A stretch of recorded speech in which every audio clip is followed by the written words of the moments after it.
Hello, good afternoon, everyone, and welcome to this webinar where we are going to present the InfraCrit project and the obtained results so far. For me, it's an honor to lead this project, which brings together Pega Informática as a company and the academy represented by the University of Minho and the University of Coimbra to develop a project on a very sensitive and current topic. In fact, in any society, security, the function of the emergency services, health, communications, water, energy, financial service, transports, food, among others, depends on the operability of their critical infrastructures. Critical infrastructures is the structure, system, or component located in a given territory which is essential for the maintenance of vital functions for society, and those disruption or destruction would have a significant impact on the sustainable functioning of that society. Well, in this sense, first at European level and then at the national level, a specific, as you can see in the slide, a specific legal framework was established in which it's defined that the protection of European critical infrastructure is of exclusive responsibility of the country's owners or operators. More than ever, the threat of international terrorism and the growing number of natural disasters are enormous challenges for the protection of infrastructures, critical infrastructures. Aware of this reality, the Research and Innovation Department of Pega Informática and the Institute for Sustainability and Innovation in Structural Engineering of the University of Minho and the Research Group of Software and System Engineering of the University of Coimbra have taken the initiative to form a consortium called InfraCrit. Each of the partners in this consortium is an expert in areas of huge importance for the context of this project, namely Pega Informática, with more than 30 years of experience in developing geographic information technology. The University of Minho is a specialist in forecasting models for critical infrastructures, risk identification, and management plans. And the University of Coimbra, with a long experience in this topic, but is specialist in secure computing and quality and assurance validation.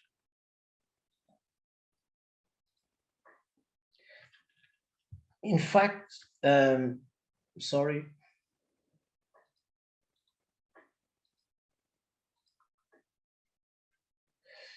considering the experience and knowledge of each of the partners, it quickly becomes clear that the challenge would be the development of geographic information technology with key aspects like mapping, manage, predict, and simulate. According to this, we set out the development of SIGPIC, an innovative technological solution for the protection and management of critical infrastructures. In particular, SIGPIC aims to be a geographic information system platform capable of mapping and managing the register of critical infrastructures, allowing each operator to insert, edit, and consult critical infrastructures, calculate the criticality index of a critical infrastructure, taking into account the impact that the malfunction of a critical infrastructure has on the well-being of the city, region, or country. Monitor the evolution over time of the degree of criticality of the infrastructure under analysis, crossing it with the map of vulnerabilities for different types of risk, thus allowing the identification in the short and or long term of the vulnerability of critical infrastructures to the different risks. And finally, determine the areas affected following a given event and its consequences, based on the results generated by the simulation of that event to which vulnerability maps are associated.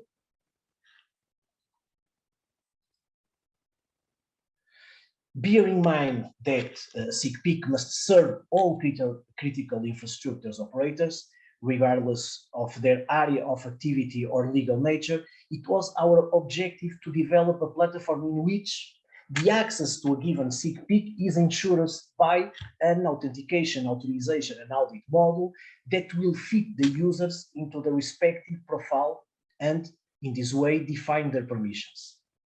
The users in a web environment have their disposal a set of support service for the management and visualization of spatial data, which aims to provide a georeferenced information related to the different functionalities of SIGPIC. A basic user, among their other tools, will have access to typical features of a GIS, such as a navigation bar, like a zoom in, zoom out, pan, layer management bars, search bar, in addition to other SIGPIC specific menus. A specialized user will also be able to insert, modify, and manage the data necessary for the registration of the critical infrastructure. The SIGPIC parameterization and management process will be carried out at the level of a backend service. These procedures are carried out by the SIGPIC owner, who is responsible, for example, for the creation and management of user profiles, for the parameterization and management of critical infrastructures profiles, for the articulation with external data sources, security manager, and so on. In terms of development and coding, SIGPIC will be divided into 4 modules, namely registration of critical infrastructures, for example, bridge, hospital, dam, etc., that is achieved by filling in a form, a questionnaire, specially prepared for each one of the several critical infrastructures profiles considered, for example, highways, hospitals, power plants, etc. 2, criticality index calculation, that will be presented to the user after the successful registration of a critical infrastructure. Furthermore, the results of the criticality of critical infrastructure in a given geographical area will be transformed into a dynamic map of criticality. Prediction models in which the user will be able to select a critical infrastructure and predict the temporal evolution of its criticality. The implementation of these models based on a series, on a time series, will allow the user to obtain in a timeline, first, an evolution of performance, namely the loss of capacities of the critical infrastructure, and second, the evolution about the increasing probability of occurrence of an extreme event.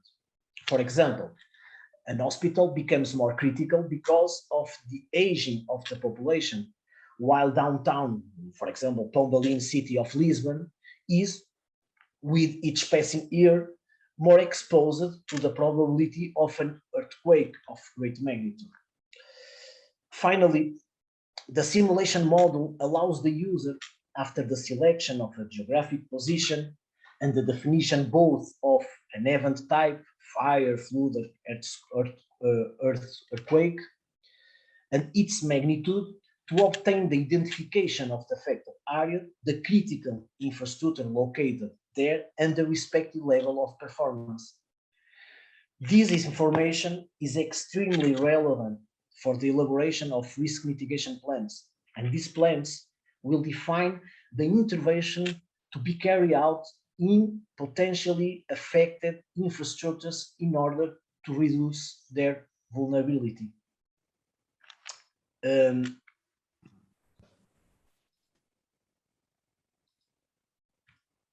Finally, let me refer that this project is co-financed by the Portugal 2020 program and the European Development Fund.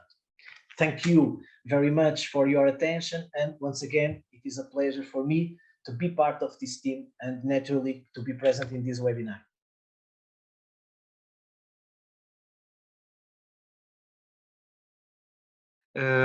As already said, my name is Alder Souza. I'm from the Civil Engineering Department at University of Minho, Portugal.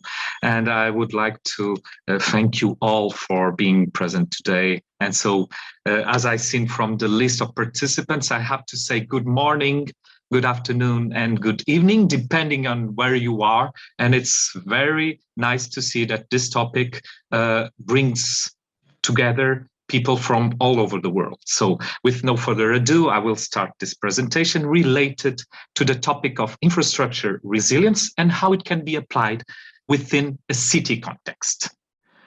Well, these are the main contents of this presentation. So I will start with some brief questions instead of a formal introduction. And afterwards, I will go towards what are the stakeholders involved in this context, an example of a framework that is applied within the classification or grading of resilience within city or urban resilience, and afterwards draw some conclusions. By the end, I will be open to questions, and I already posed one. Perhaps this will be an example of resilience, and I hope you will understand it by the end of this presentation. Okay, so what is resilience? A basic search may result in several definitions for resilience, showing the transversal need to consider it in different areas of expertise. Funny fact is that a spring is often used to describe resilience, as it has the property to recover from an event to its prior shape. Within that scope, more than finding a definition to resilience, it is actually more important to find the object of study. In this case, with the need to address a global city scale, one may need to go firstly to a component or asset scale, such as an asset or an infrastructure. Here, one must need to address resilience at the critical infrastructure level. Basically, critical infrastructure protects communities from a variety of hazards, provides essential services such as energy and water, and connects communities via transport and communication networks, enabling the flow of goods and information. Well, overall, the European Union describes critical infrastructures as an asset or system which is essential for the maintenance of vital societal functions. The damage to a critical infrastructure, its destruction or disruption by natural disasters, terrorism, criminal activity, or malicious behavior may have a significant negative impact for the security of the European Union and the well-being of its citizens. Well, resilience is usually connected to the occurrence of extreme events during the infrastructure life cycle and related to the structural integrity of systems and physical infrastructure. The engineering concept of resilience is often based on 4 components, namely robustness, resourcefulness, rapidity, and redundancy.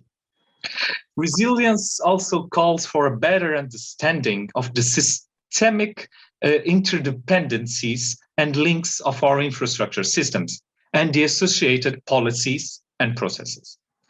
When a disruptive event occurs, each infrastructure will behave separately, but also in interdependency with others, making resilience an aspect that extends from local to global scales, affecting society in different levels. A multi-level governance framework provides a better insight to complex network of interaction between different levels of governments, non-state and non-governmental agents, all of whom are directly or indirectly influencing the infrastructure resilience itself. Often, in engineering purposes, we find the concept of assessment and recovery related to resilience. That is highly dependent on the condition state of the infrastructure at the moment of a disruptive event. But it also compiles all measures that have been taken before, either or both to the infrastructure, society, and environmental levels.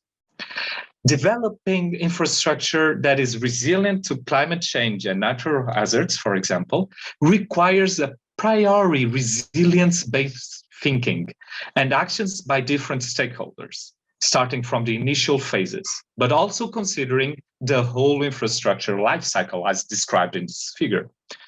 It is essential for infrastructure to be prepared for the events and risks that may be anticipated, but moreover, to be able to respond to those that are unexpected.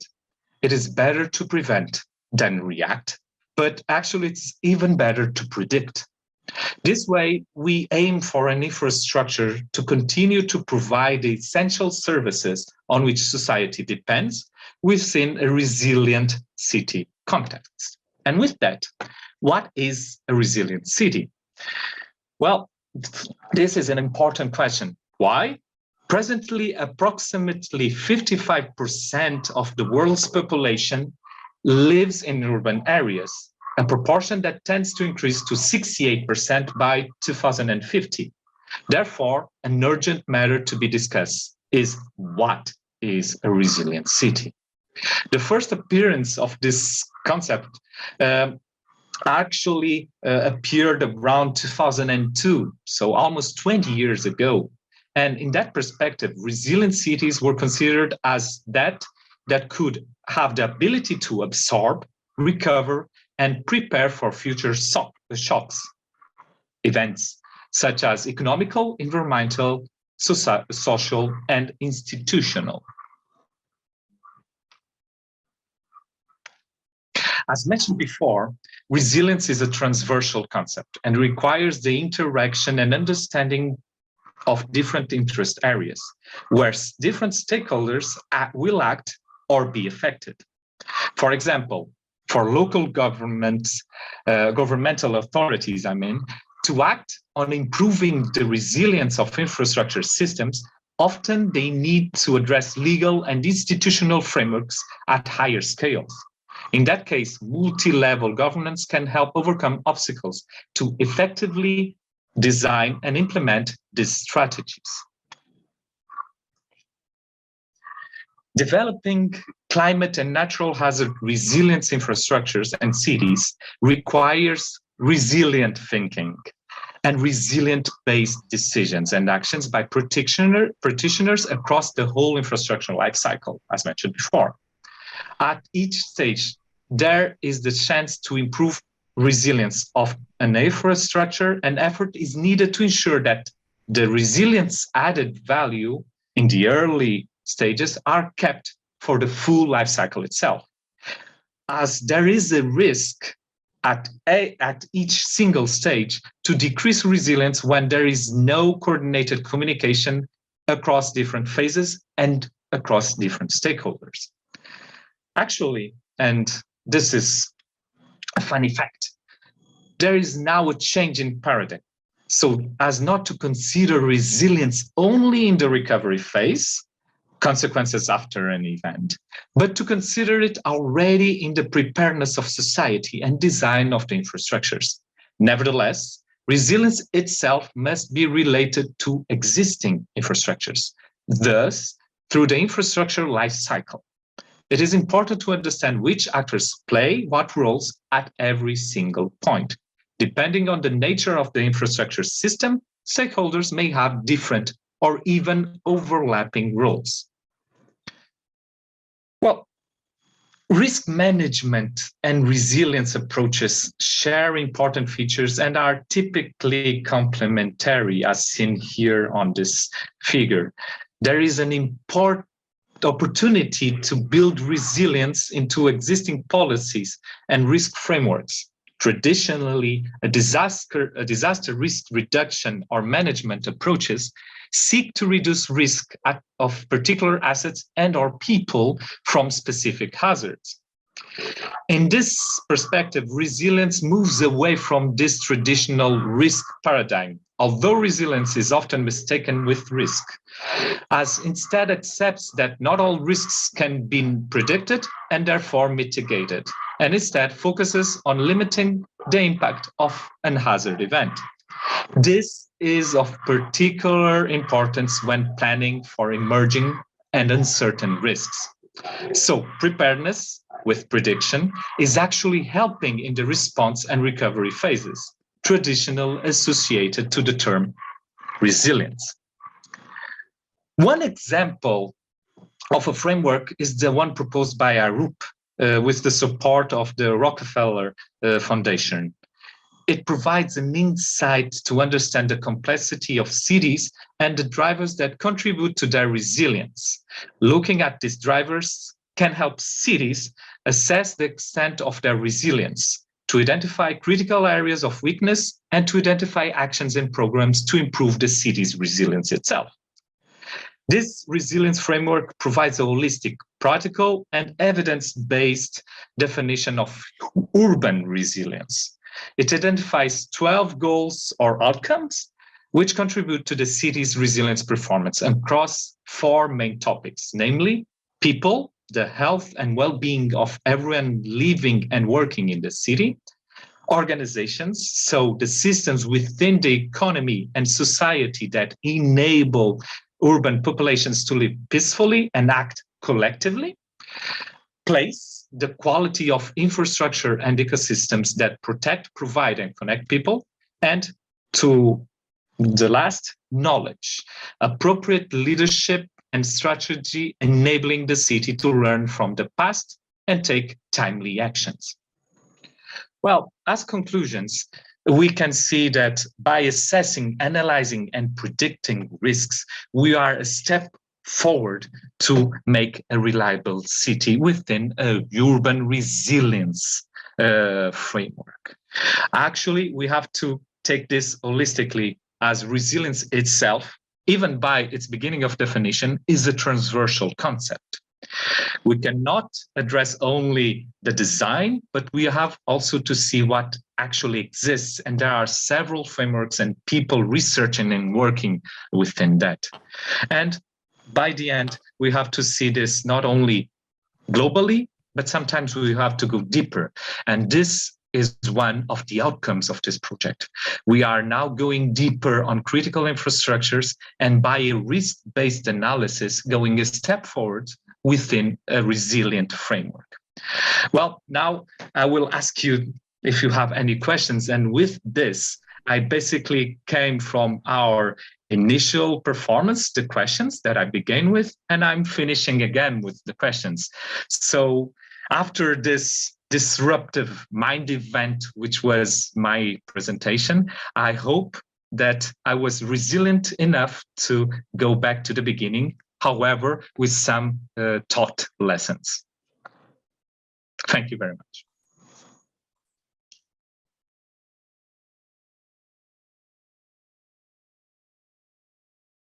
As Professor Jose Marcos said, I'm going to speak out today about risk management models and concepts and parameters.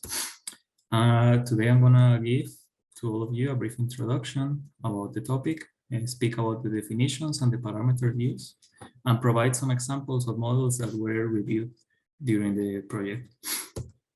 To begin with, I'm going to speak about the vulnerable communities, which are highly dependent on the mass distribution of information, goods, and services, as Helder pointed out, which influence the welfare, security, and economy of every country subject to the performance of its infrastructures. This situation demonstrates the importance of critical infrastructures as they facilitate society's functions and services. For instance, financial and emergency services, energy and water supply. Critical infrastructure systems face an increased number of hazards, such as natural, technological, and human-made, that can intervene in the functionality of these systems. Moreover, the malfunction of these systems can cause cascading effects on society, producing social, economic, and functional disruption. Therefore, there is the need to identify the common risks that may affect critical infrastructure, so at the time needed, governments can address risks within comprehensive management and understanding of their complexity. In the pictures I'm showing you in the lower picture is an image of Braga. It's really near here where I'm living on 2017, and it shows how critical was the situation back then in October in 2017 of a fire really near the urban areas. And the upper image is showing how was affected a region of Germany during the last year in a flooding event. And this is just to show and remark how important these investigations are. So I'm going to give first some definitions of risks. Risk is the effect of uncertainty on objectives. This definition is given by the international standard ISO, being the uncertainty, the state of deficiency of information arising uncontrolled internal and external factors that may cause that the objectives are not achieved. These objectives may vary from financial to safety goals and can be set at different levels. Risk for infrastructures results from the interaction of hazardous events with humans and infrastructures exposure, capabilities, and vulnerabilities. Hazard is the process or phenomenon that can cause losses and impacts. Exposure analyzes the people and infrastructures threatened by the hazard, and vulnerability is the propensity and predisposition of the exposure to the hazard. The European Union Commission also defines capabilities as the ability of a member state or its region to reduce, adapt to, or mitigate risks identified in its risk assessment to levels that are acceptable for that member state. Also, for one or multiple events, risk can be defined as the consequences given the occurrence of an event multiplied by the probability that the event will occur, being the global risk the sum of risks for each individual event. Risk is often obtained in monetary terms, number of fatalities, or any other means that are quantifiable for a specific time period. These risks can vary in public activities types, as there can be individual risks that affect specifically people causing fatalities, illness, or disabilities, social risks that can affect in a group of people or a community living in a specific region or that share a common activity, for example, transportation means. And finally, the risks that affect the environment. Risk management and decision-making is basically a systemic application of management policies, procedures, and practices to the assessing, controlling, communicating, and risk reviewing tasks.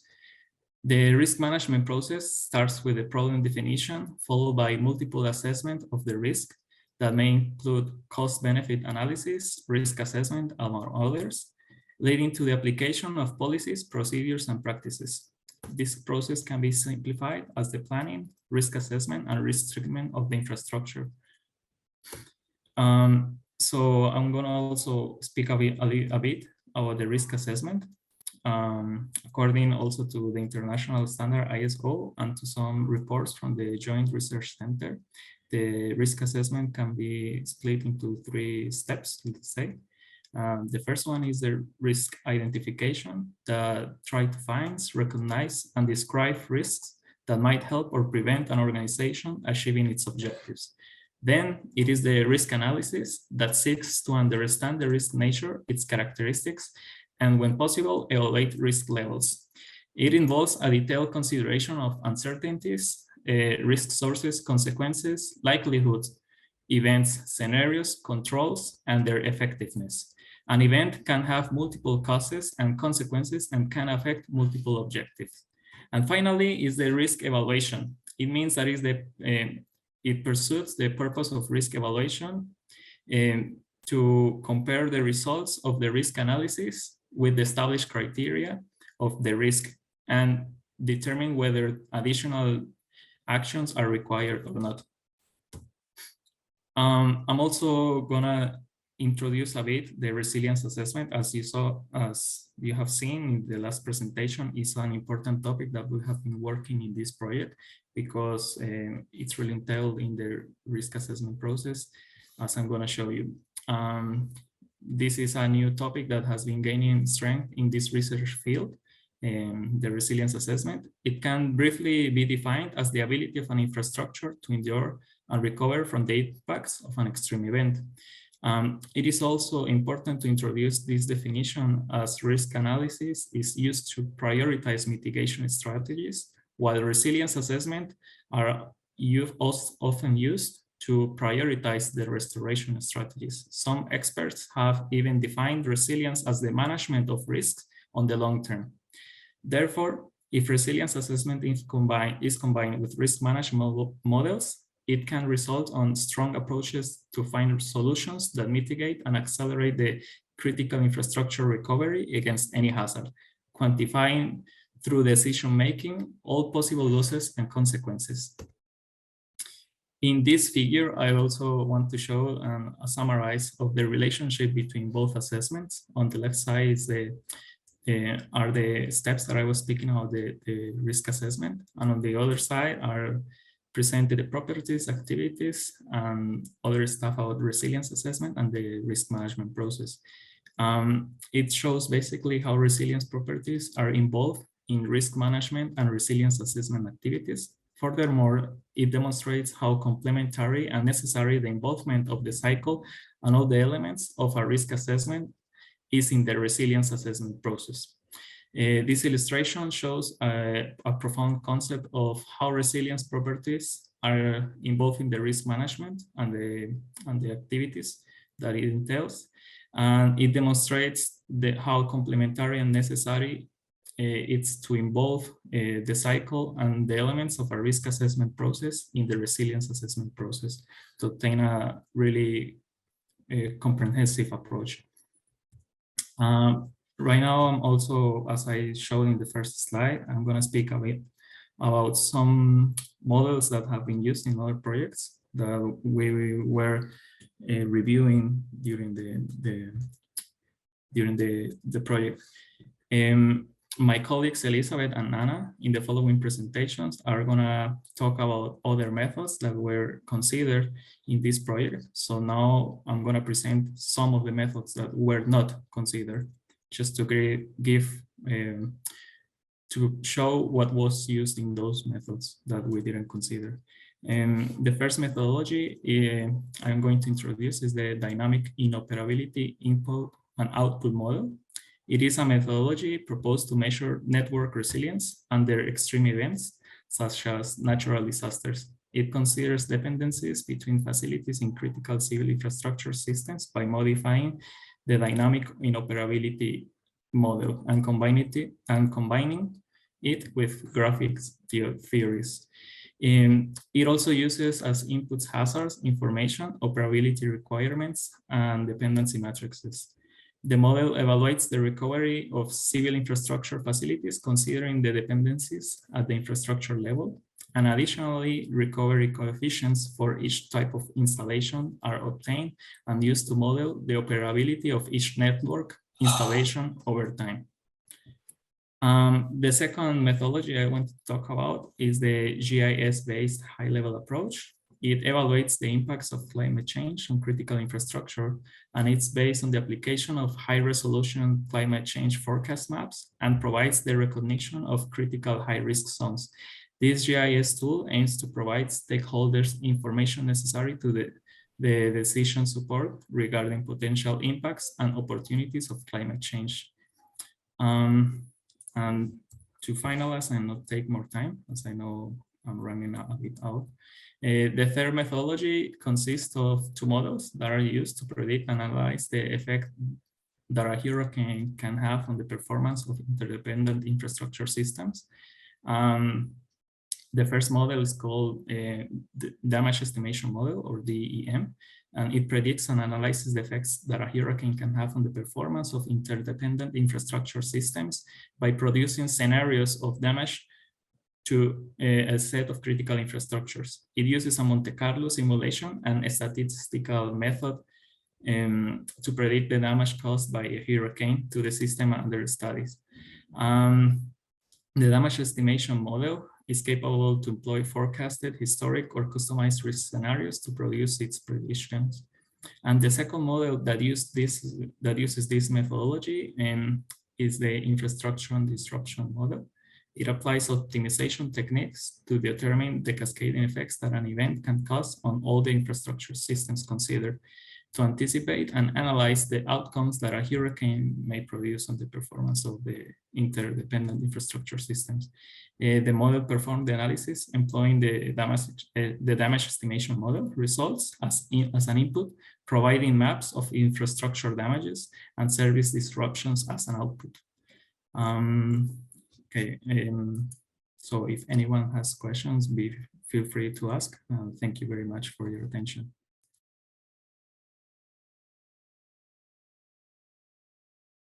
My presentation is about our case study. We have two case studies in this project, one related with urban fires and another one related with floods. My colleague that will present it after me, she's more connected with the flood case studies, is her specialty. And in my case, I'm working with Oscar that present before the urban fire risk, and in this case in Guimarães. That's the content of my presentation. I will give you a small introduction to explain you why Guimarães and why fire risk in terms of urban fire risks, not wildfires. Explain you and show you a little bit of Guimarães and how this city is very important for the local context, but also the national and for this project. And I will explain you in more detail what we consider as a method for the urban fire risk assessment. And I will show you a little bit what work that we are developing now, that we will not present results today, but our idea is in the next webinar workshop that we will do, that we will present the final results. So the first thing that we need to understand and to clarify is what is a critical infrastructure. Because if we are talking with people for medicine, it's something that is different from people that works in the field of engineer or not. That is the question sometimes. And before Elder was also explaining, this definition is the most important thing to understand exactly what we are working, what we intend. For the European Union, critical infrastructure is an asset or a system that is essential to maintain the vital societal functions. This means that critical infrastructures are infrastructures that are important and they affect directly the societies, the people. And this can be electricity, telecommunications, can be the financial sector, the medical sector, also the cultural, also the buildings. And this is important when we are discussing and working in risk assessment. But the main objective of European Union is to reduce the vulnerability of the critical infrastructures and increase their resilience. So we need to understand that the first point is the risk. We need to understand which is the risk that the people is affecting. And in our case, we are studying urban fire risk as an issue and a risk that is affecting people for several years. Even in the past, we have this great fire on London in 1666. And in this fire, 13,000 of houses was lost. 90 churches were lost in this fire, and some public buildings like the Cathedral of Santo Paulo was lost. It's a historical building that was lost. But you said to me, oh, that was in 1666. There no so safety security and also models evaluation predicted that is it now, but it's not true.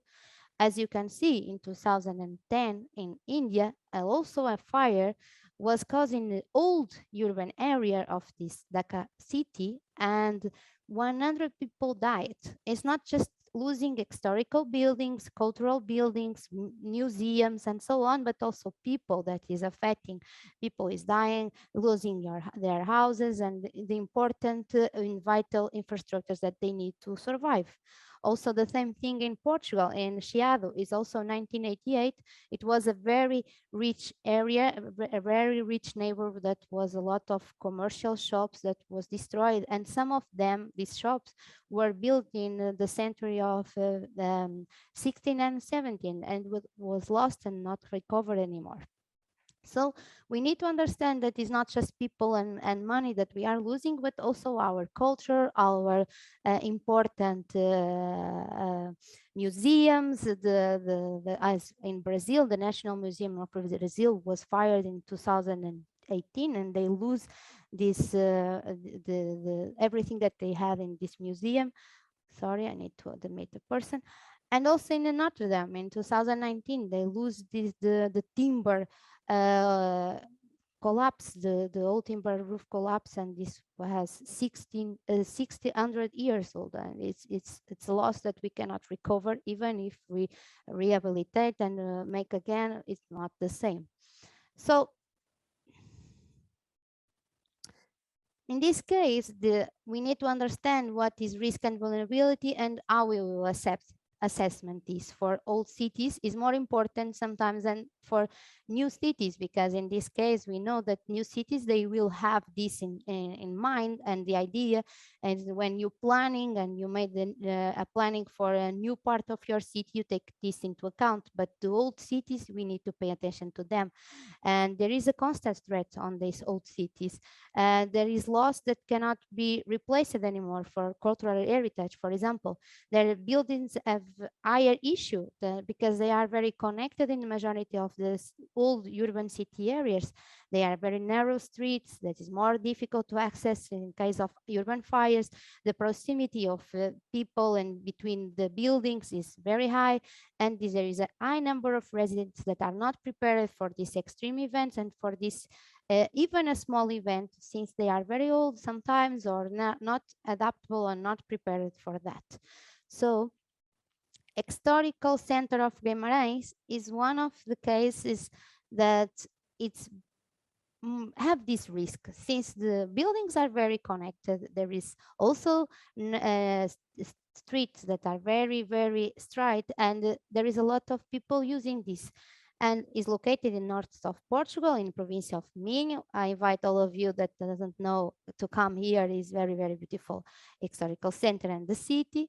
The city was in 2001 classified by UNESCO as old heritage, and so this is an extra point and one important point to consider the risk analysis also in this city, because we don't want to lose this heritage that we have here. It was the European capital of culture, and the population is one of the youngest. So if it's one of the youngest in Europe, they are more open to use and to learn these new concepts and these ideas to maintain and provide more security to their city. Our case study is in this part that you can see at blue, is the historical center that was classified by UNESCO. As you can see in the map that is in the middle of the two photos, and even in the two photos, there is a lot of buildings in an infrastructure that are completely connected. Our idea and what we did was dividing this in zones to see and to mapping the critical areas, as Luis said in the first presentation, and also to mapping the risk. But what was our steps? We start with creating a criticality survey to understand for the person that are managing, for the persons that are managing this historical center, what is critical, because this is the same example that I'm using for every time that I speak about this. If it's me, or my critical area, or the critical infrastructure that I consider is my house, but of course it's not the same critical infrastructure if I'm talking about a person that is managing this historical center. And then we did the fire risk assessment, and we did the mapping of the fire risk for this area. Sorry for the questionnaire is in Portuguese, but we are giving this questionnaire to people from Portugal, and so this is the portion is Portuguese. But the idea is in this survey is to have, by the information given by the persons that are managing the platform, saying which is our sectors that we need to work, what you consider that is the most important sector that you need to deal and is more critical for you. If this sector lose the service, which is the subsector that will affect, and in each sense. With this data, we can mapping and understand which is the area with the most critical infrastructures. After that, we start assessing the fire risk, the urban fire risk. LENEC, this is a national laboratory of civil engineering in Portugal. They developed the method that calls ARICA. I will show you after more details about this math. And also they create like a data sheet calculation that allows us within a very deep inspection of each building to assess the fire risk index. Basically, this math has two main factors. They consider the global risk factor dividing the fire ignition phase, fire propagation phase, and building evacuation, and then the global efficiency factor, that is the combat phase. With these two main factors, we have the fire risk index. As I was saying, this method was started to be developed by LENEC in 2004. Now there is a new method, that they finished in 2019, and this was the method that we use. Basically, this method calculates and reflects the level of fire safety of a building, enclosed or a part of this, with reference to buildings regulation. This new version results from a work that was starting before, but there was a lot of reformulations and improvements during the time.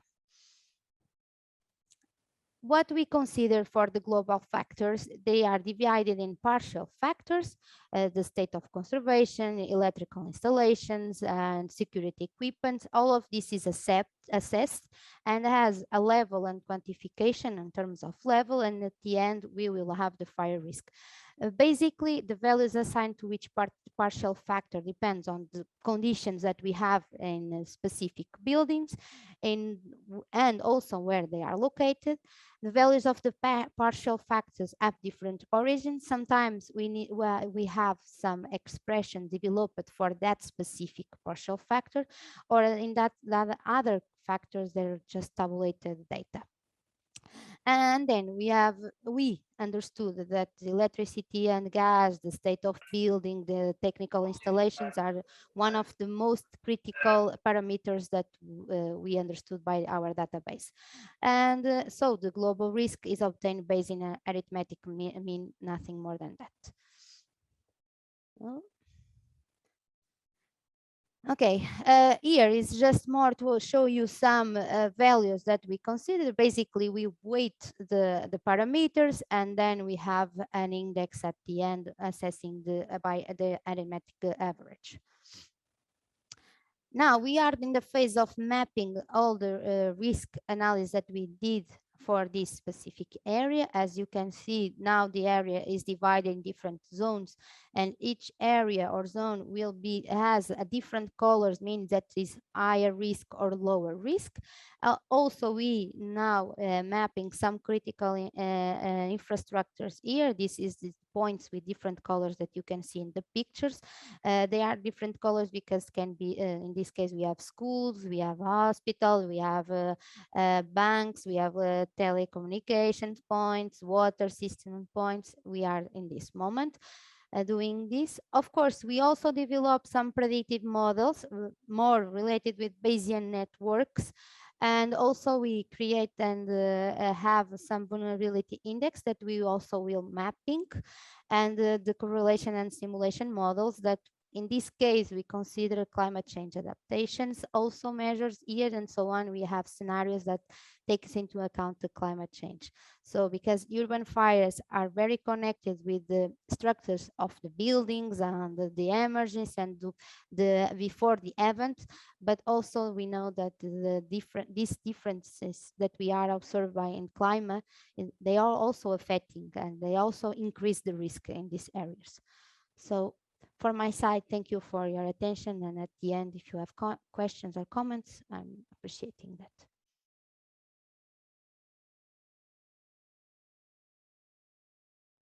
So good afternoon everyone. My name is Ana Maria Bento, as the professor said, and I'm a postdoctoral researcher at ISIT, and specifically in this project. For today, I'm going to present to you a part of the work we are developing in the project, namely regarding the topic of flood vulnerability assessment. This work has the support of me, a PhD student. So this is the agenda for my presentation. I will start by giving some motivation for this research, as well as some historical reports. I'll then present the conceptual frameworks regarding the assessment of flood vulnerability and how we are approaching it in our project. Later, I will highlight the inherent uncertainties in such assessments, and finally, I will provide the main conclusions of our research and how these contribute to mitigating the negative impacts of floods. Well, to introduce you to the topic of floods, we'll take a look at some remarkable events. The upper figures show the consequences of two severe floods in Vietnam. The first one with the collapse of the bridge in December 2017, and in the right side, the heavy rain that engulfed houses in the central Vietnam in the year of 2020. The lower figures depict the devastating consequences of the floods in Europe on the last year. The left one in Belgium, in Liège, and the right one in Germany. So flood events are becoming more frequent and severe in both intensity and frequency, which has received a great deal of attention from management agencies and also from researchers. However, and despite the measures to assess, manage risk, and limit damage, the consequences caused by floods are still a serious problem. Thus, recognizing this problem, flood risk management methods need to be developed and optimized, ensuring the minimal damage caused by these events. Currently, flood risk management is not completely defined. However, there is one most accepted and used definition. So, the potential for a community to be affected by a flood hazard depending on severity, vulnerability, and exposure. In other words, we can say that the risk of flood is composed by three factors. The first one, the hazard, which corresponds to the probability of floods, which can have different causes, so natural or even anthropogenic, having adverse impacts on vulnerable objects. This component is also expressed in terms of intensity, duration of the flood, and the extent of the flood's impact on a certain area. The exposure is used to refer the presence by location of people, livelihood activities, environmental services, natural resources, infrastructures, economic and social assets, as well as cultural heritage. And finally, the V, the vulnerability, refers to the tendency and to the vulnerable nature and resistance of exposed factors, thereby creating conditions for the hazard to cause a specific damage. Therefore, for flood risk management, the most important factor is related to vulnerability. The vulnerability corresponds to the expected degree of harm under certain exposure conditions, susceptibility, and resilience. So, having said this, it is first necessary to define flood vulnerability and also the factors that affect such vulnerability. Many studies have been devoted to define the vulnerability. We know that the vulnerability depends on the field of study and also in many other aspects. It's considered as a vulnerability to loss and destruction of structures, population, economy, community due to the occurrence of floods. A number of flood vulnerability assessment methods have been developed by previous studies, but the effectiveness of these methods is not high due to many influencing factors. In this slide, I show the main advantages and disadvantages for each of the methods. And we can divide the vulnerability assessment methods in four types. So the first group, the vulnerability indicator method. The second, the vulnerability curve method. The third, disaster loss data method. And finally, the modeling methods. Well, the first one is the method of specifying vulnerability by a certain value through variables that may affect the vulnerability. And until now, this method has been widely used and is also preferred by policymakers. Let's see, due to its specificity and ease of expression, the vulnerability will be considered in space, region, and specific time. So by conducting some surveys in specific areas, the component indicators of the vulnerability can be collected and used for this study, this methodology. Well, for the second method, vulnerability curve methods, this one is a method based on the relationship between the risk and related factors that depend on fully documented and published case data study. In other words, this method uses published and reliable survey data to build the vulnerability curve at each area. So this group of methods use variables in a specific area to evaluate and build the damage curves step by step.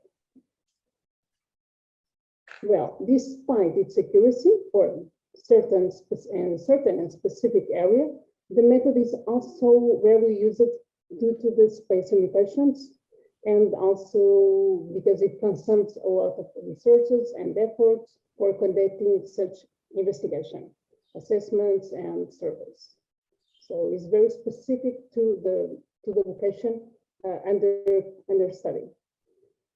Well, for the third one, it is a method that uses past data regarding losses and assessments to make predictions for future events and vulnerability. And this is a method of using prediction. It's not accurate, but it is quite easy to implement since the loss data has been published throughout the system. And finally, the modeling methods.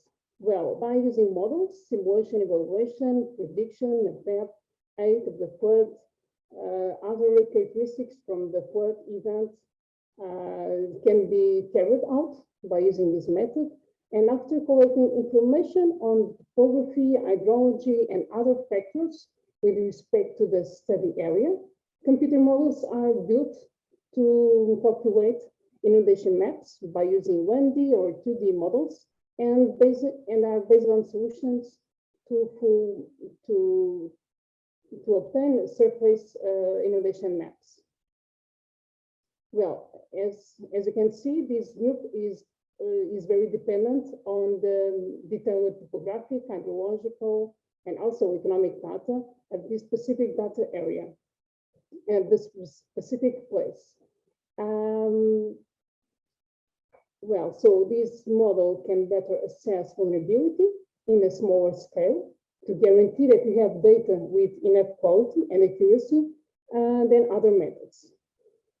But in contrast, it is not able to describe the clear relationship between the flood damage and the forecast maps.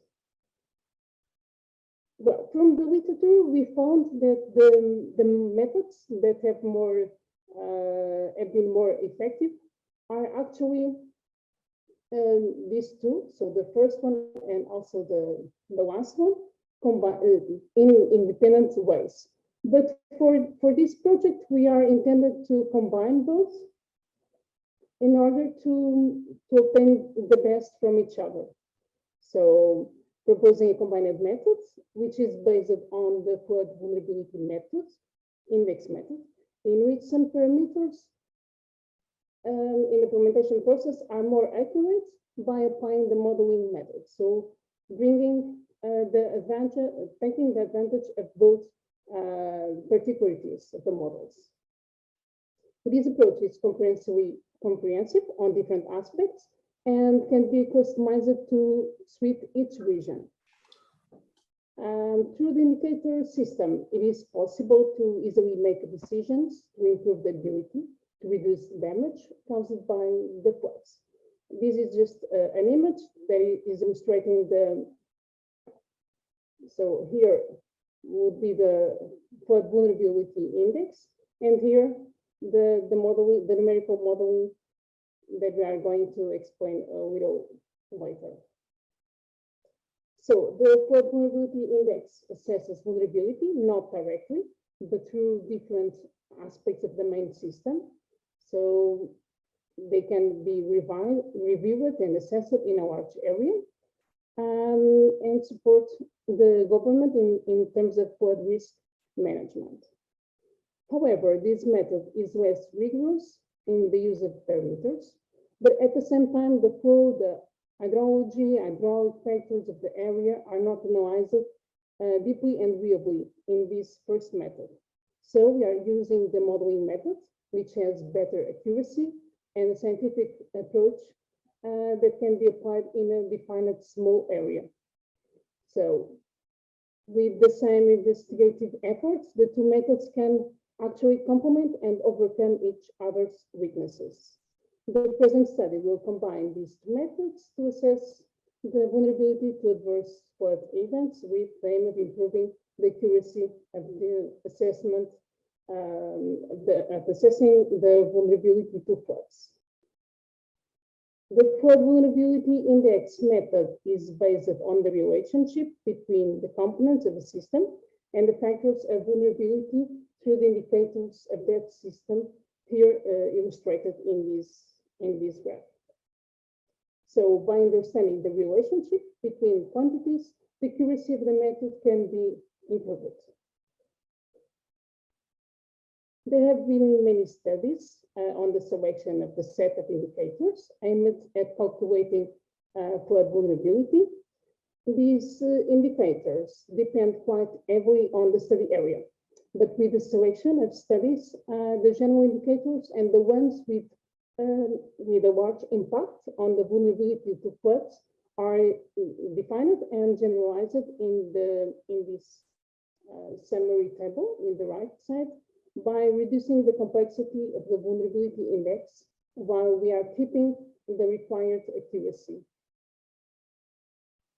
So different studies have tried to limitate the number of indicators, and the last ones and most recent ones have reduced them to these 22. So after consideration and analysis, the combination of indicators used for the proposed vulnerability assessment method is shown in this table, and for each component. So we have 4 components: the social one, the economic, environmental, and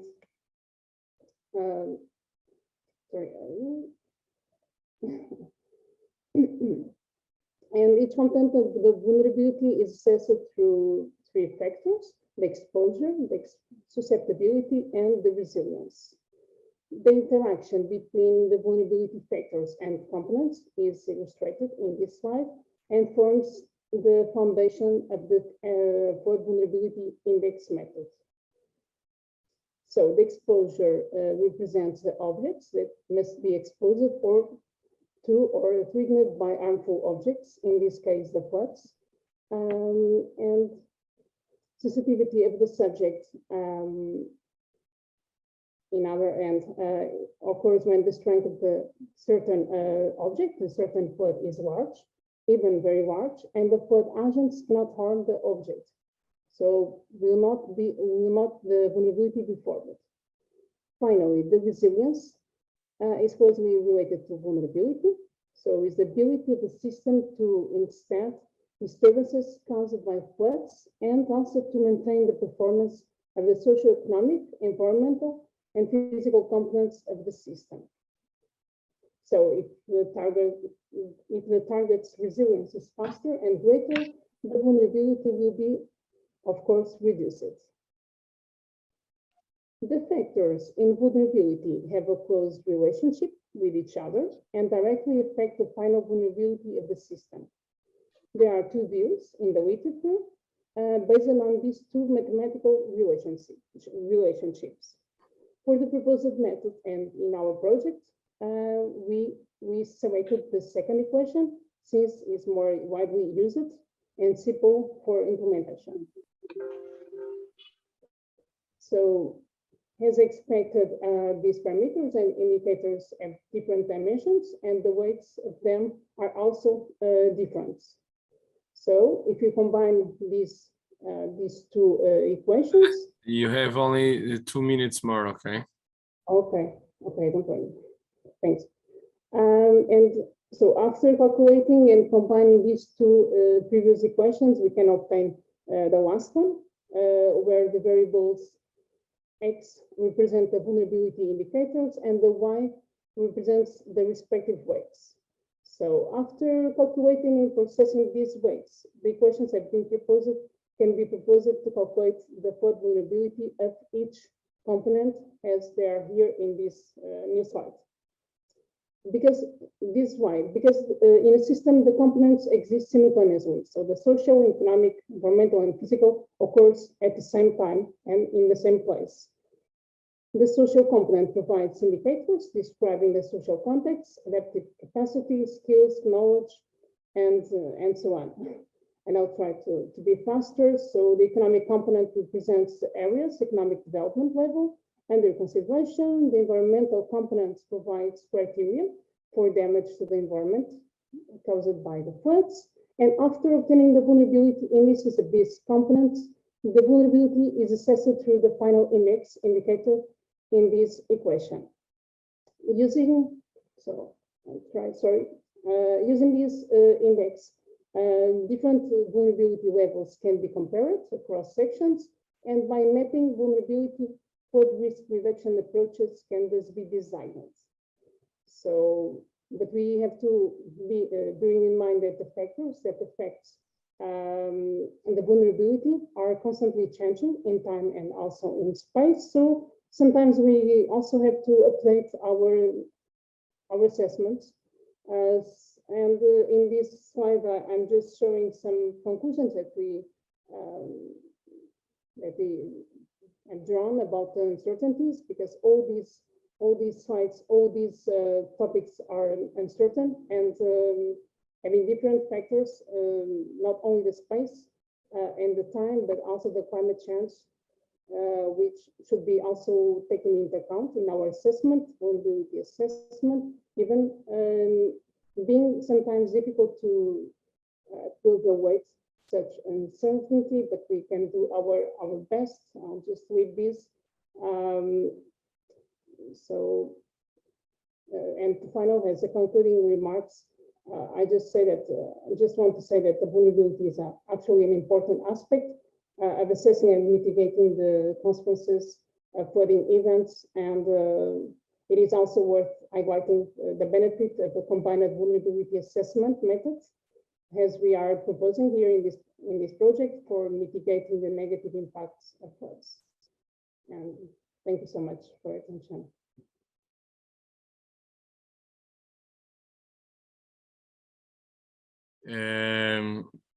We discussed about the resilience and definitions of resilience and so on. We all know that during many years, we were discussing the topics of the management systems, especially the management systems for infrastructures, for different assets. We start with pavements and bridges. Those management systems, at the beginning, they will only raise the condition. Afterwards, we start to discuss risk-based management systems. Now we are starting to address resilience-based management systems. I'm not sure if in the market there is any resilience-based management system already. There are many problems, and one of the questions that I want to put is if you start to discuss the holistic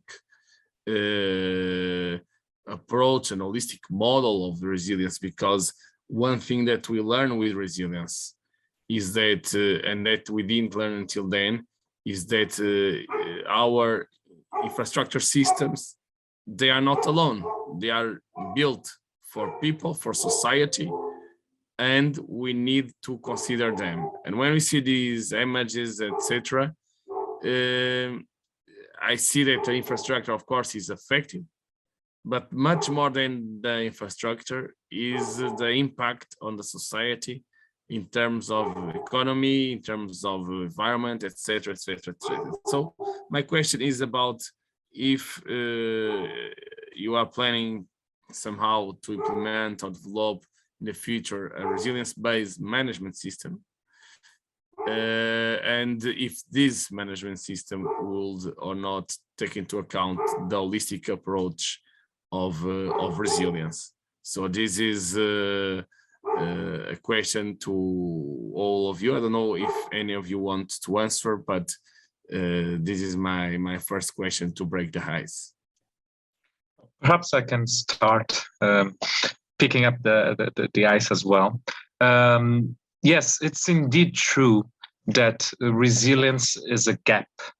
I would not say in research, but I would say in application itself. And it's a transversal concept.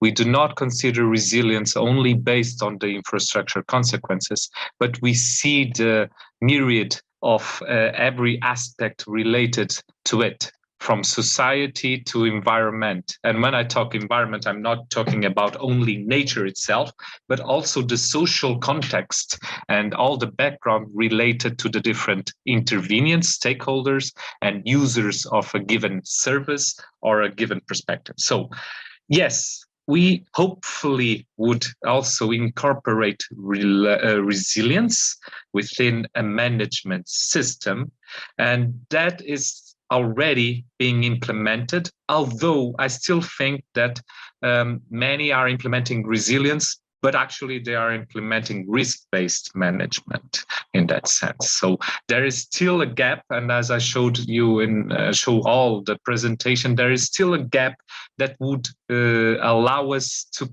combine resilience, risk, and also fragility itself, and that's the way to go. That's in terms of application is one of the main steps to go forward, and hopefully we will also be within that in the next developments of this and future projects. Thank you, Elder. I think there is a question from Arauf. Please go ahead.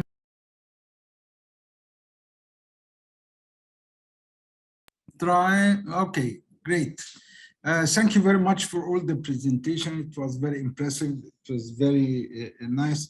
However, I was expecting more to see one of the case studies. Yani for the last presentation, it was very nice with all the equations about the vulnerability and probability and risk assessment. But why it was not incorporated in this webinar to see one of the real case studies with all the application of these things, with all the maps. It will be very, very interesting to people to look at real case studies with different maps, satellite imageries, Earth observation system, modeling, flood risk assessment, all these maps, and the end will not just flood risk assessment regular, with also the other part with socio-economical value and how this will impact the end results. We need to see maps. People like to see maps, not just equations.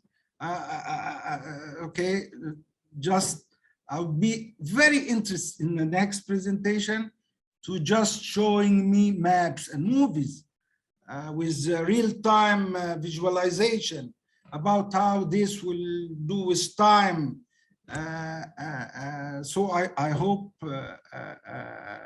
I was not harsh on you, but really it's now 1 hour and a half, and I am fasting in Cairo. I'm the head of the water resources in Khatib Alami, one of the leaders in the world, and I wish to see scientific visualization. Okay, thank you very much for your effort and nice work. Mr. Rauf, I appreciate your comment, and this was also connected with one other of my second questions. but I was thinking if I would or not make this second question, because one of the main topics here in Europe now is the digitalization. We are all speaking about digital twins. We are all speaking about integration of BIM with GIS and interoperability of all these existing softwares that we are using nowadays. And of course, I would like to ask what was, I know, but I would like to ask what was done or what will be done in respect to this, because people like to see images. Although, if we do not have the right information, we can have the best images, but the decisions will be completely biased or wrong if we don't have, of course, the right information and the right way to classify and somehow support the decision making. But I fully agree with Mr. Araújo. Well, perhaps I could also initiate the discussion from our side as well. Well, thank you. The first thing to say is I really acknowledge this, and I really thank you for this comment. Actually, this is an ongoing project itself. So basically, we were with this webinar not only establishing the contact with different stakeholders, but also willing to accept and to obtain information from there. Meaning what? Meaning that this is actually a teaser for everyone that is seeing at the present moment. My presentation was fairly an introduction to several problems related to resilience and trying to make an overall context, while my colleagues showed why and how they are solving that in a way that is applicable to these specific case studies. This specific case studies, the municipality of Guimarães and Gaia, were chosen due to their historic database and past events that actually affected this urban context.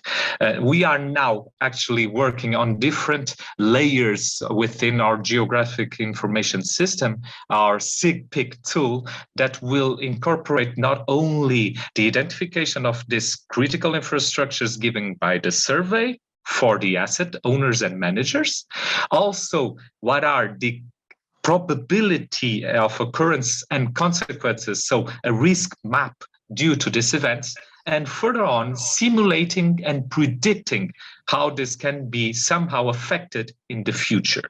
And so at the moment, we are teasing you for the next event that will occur by the end, not the end of this year, but close, I believe, around September. We'll have another event, an open event where you can see those maps, those results that we are now aiming to perform, and we have a lot of expectation to show you again now with those maps and dynamic. Regarding what José was saying in terms of digitalization process, we are at a verge of combining knowledge with information. And that's all digitalization is looking forward to. And we are doing that by compiling different sources of information. It's true that sometimes it's not very easy to obtain them, or to obtain them in a on-time, real-time, on-site moment.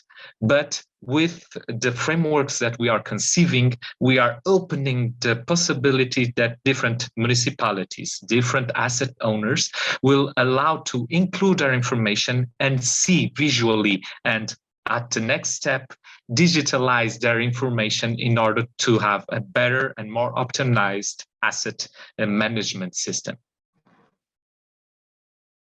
Thank you, Eller. Now we have Mr. Mohammadi. Raise a hand. Please go ahead. Thank you so much for your presentations. Actually, I wanted to ask about the criticality index that, I mean, based on the presentation, I understood that you are obtaining that through the survey, if I'm not mistaken.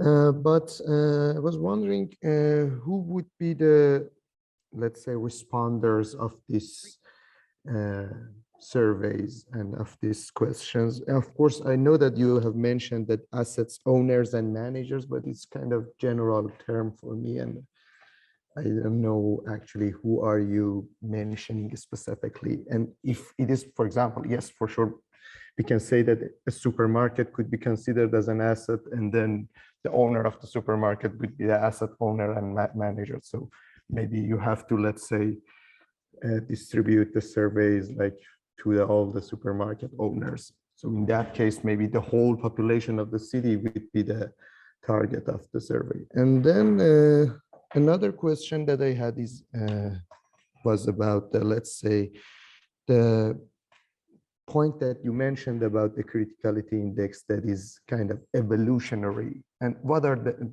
of course, you mentioned one of the main elements that make it evolutionary, that is the aging of the population. But I wanted to know what are the other parameters that is, let's say, impact on the fact that this could be kind of dynamic, let's say, or evolutionary index. Thank you so much.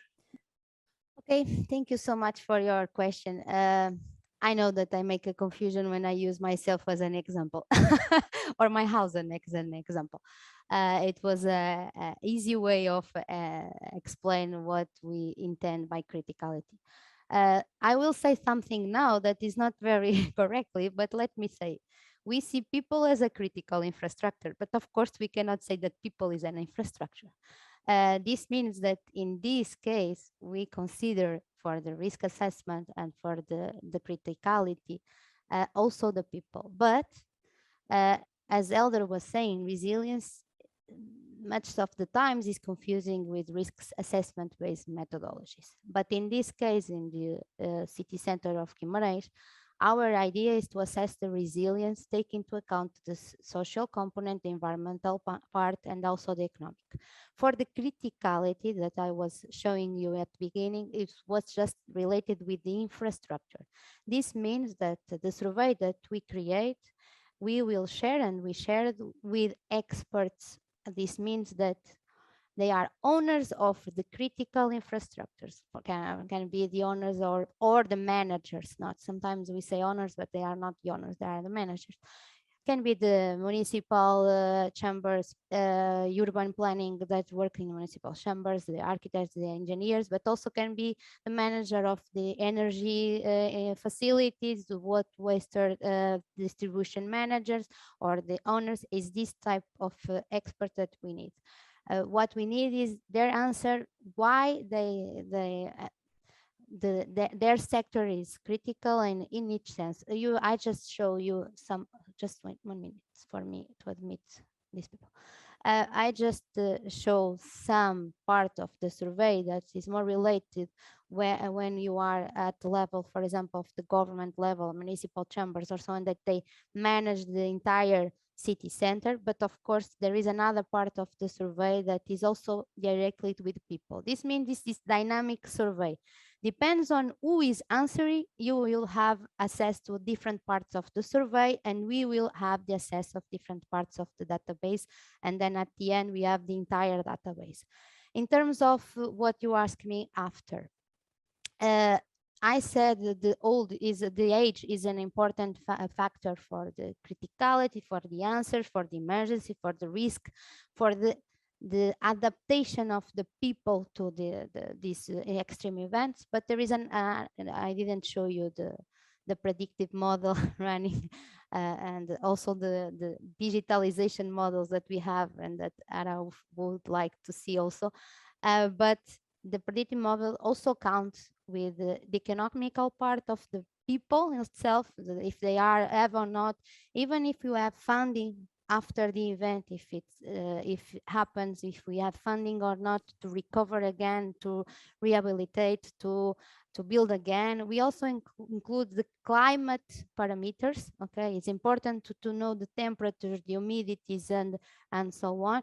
We have this all in factors here that we will have in this, that we have, not will, we have in our model running to give us this risk assessment based methodology, but not just related with the infrastructure.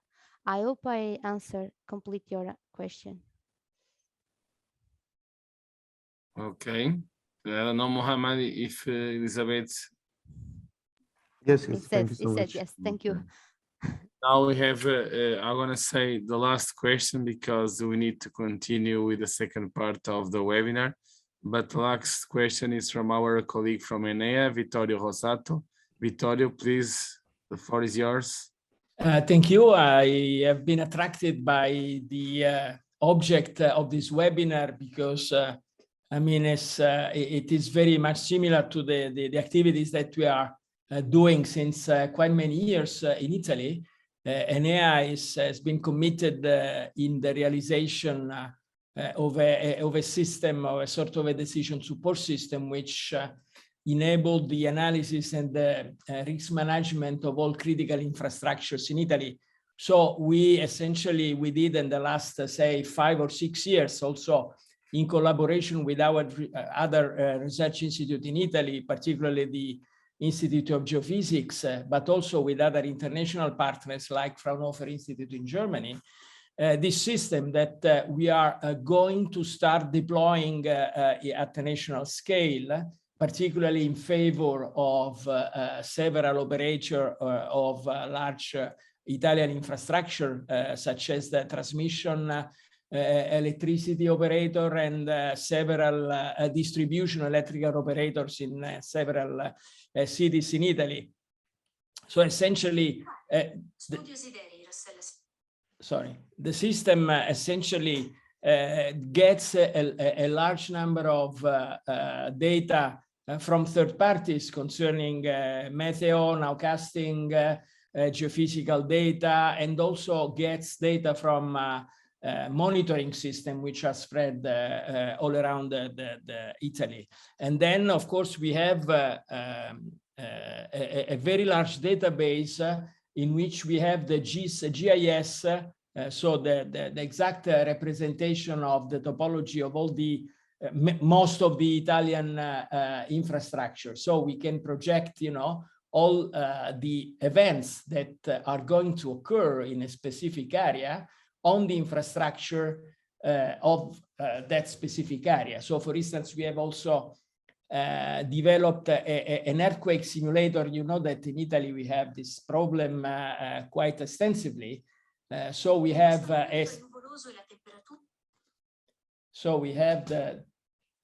simulator of seismic events that of course produce shake maps in very few minutes from the shock.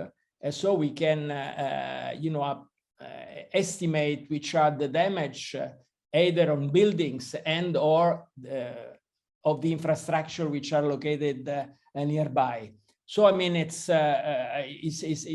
was my intervention is just to say that we will work together. I mean, we can share what we know we have done in the last years, and also from not only from the technological point of view, but also from the institutional point of view, because you know, when you have a powerful tool which can be deployed, you need also to have an object, an entity which will be able to deploy it in a sort of an industrial way. I know that you are all of you come from a university, so ENEA is a research institute, so we do not provide services, you know, because we are not companies or whatever. So what we are doing in Italy is just to create a public entity which is we call EISAC, European Infrastructure Simulation and Analysis Center, which should receive all this technology that we did and try to deploy in an industrial manner in favor of operators, civil protection, also the administration of defense, because of course also they have infrastructure which should be protected against natural events or other type of casualties, problems. So I mean, we may have some expertise to share with you because I think that we can grow together in this domain. So thank you for hosting me in this webinar. Thank you very much, Vittorio. I just want to compliment that, first of all, this is a topic of extremely relevance and very in a cutting edge for Europe and for the world. Second, in my opinion, there are many possibilities of cooperation even within the Horizon Europe.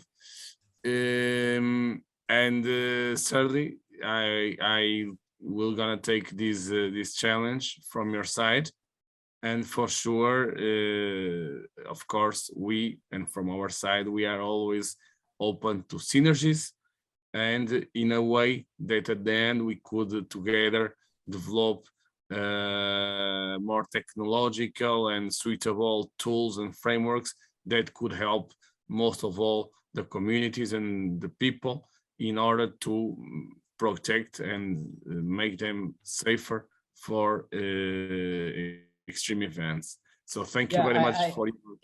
I shared on the chat a paper that we published a few years ago. I mean, we progressed since then, but you know, we have also other more recent paper. But in that paper, I mean, there is a sort of a overall view of what we did, essentially the methodologies, and also some snapshot of the result, in which I mean you can also watch which is the face, you know, of the decision support system, that the interface that we produce. So I mean, it's a quite complete survey of what we did. So it's can be particularly I mean, helpful, I hope.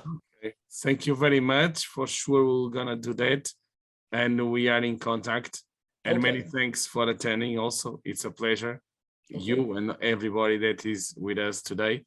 And now we are gonna close, unfortunately, this session. I'm using the words from Elder that in September or by September, you're gonna have the opportunity to attend the final workshop of this project, with more images for sure. And I wish you all a nice afternoon and a nice evening, depending on where you are, or a nice morning.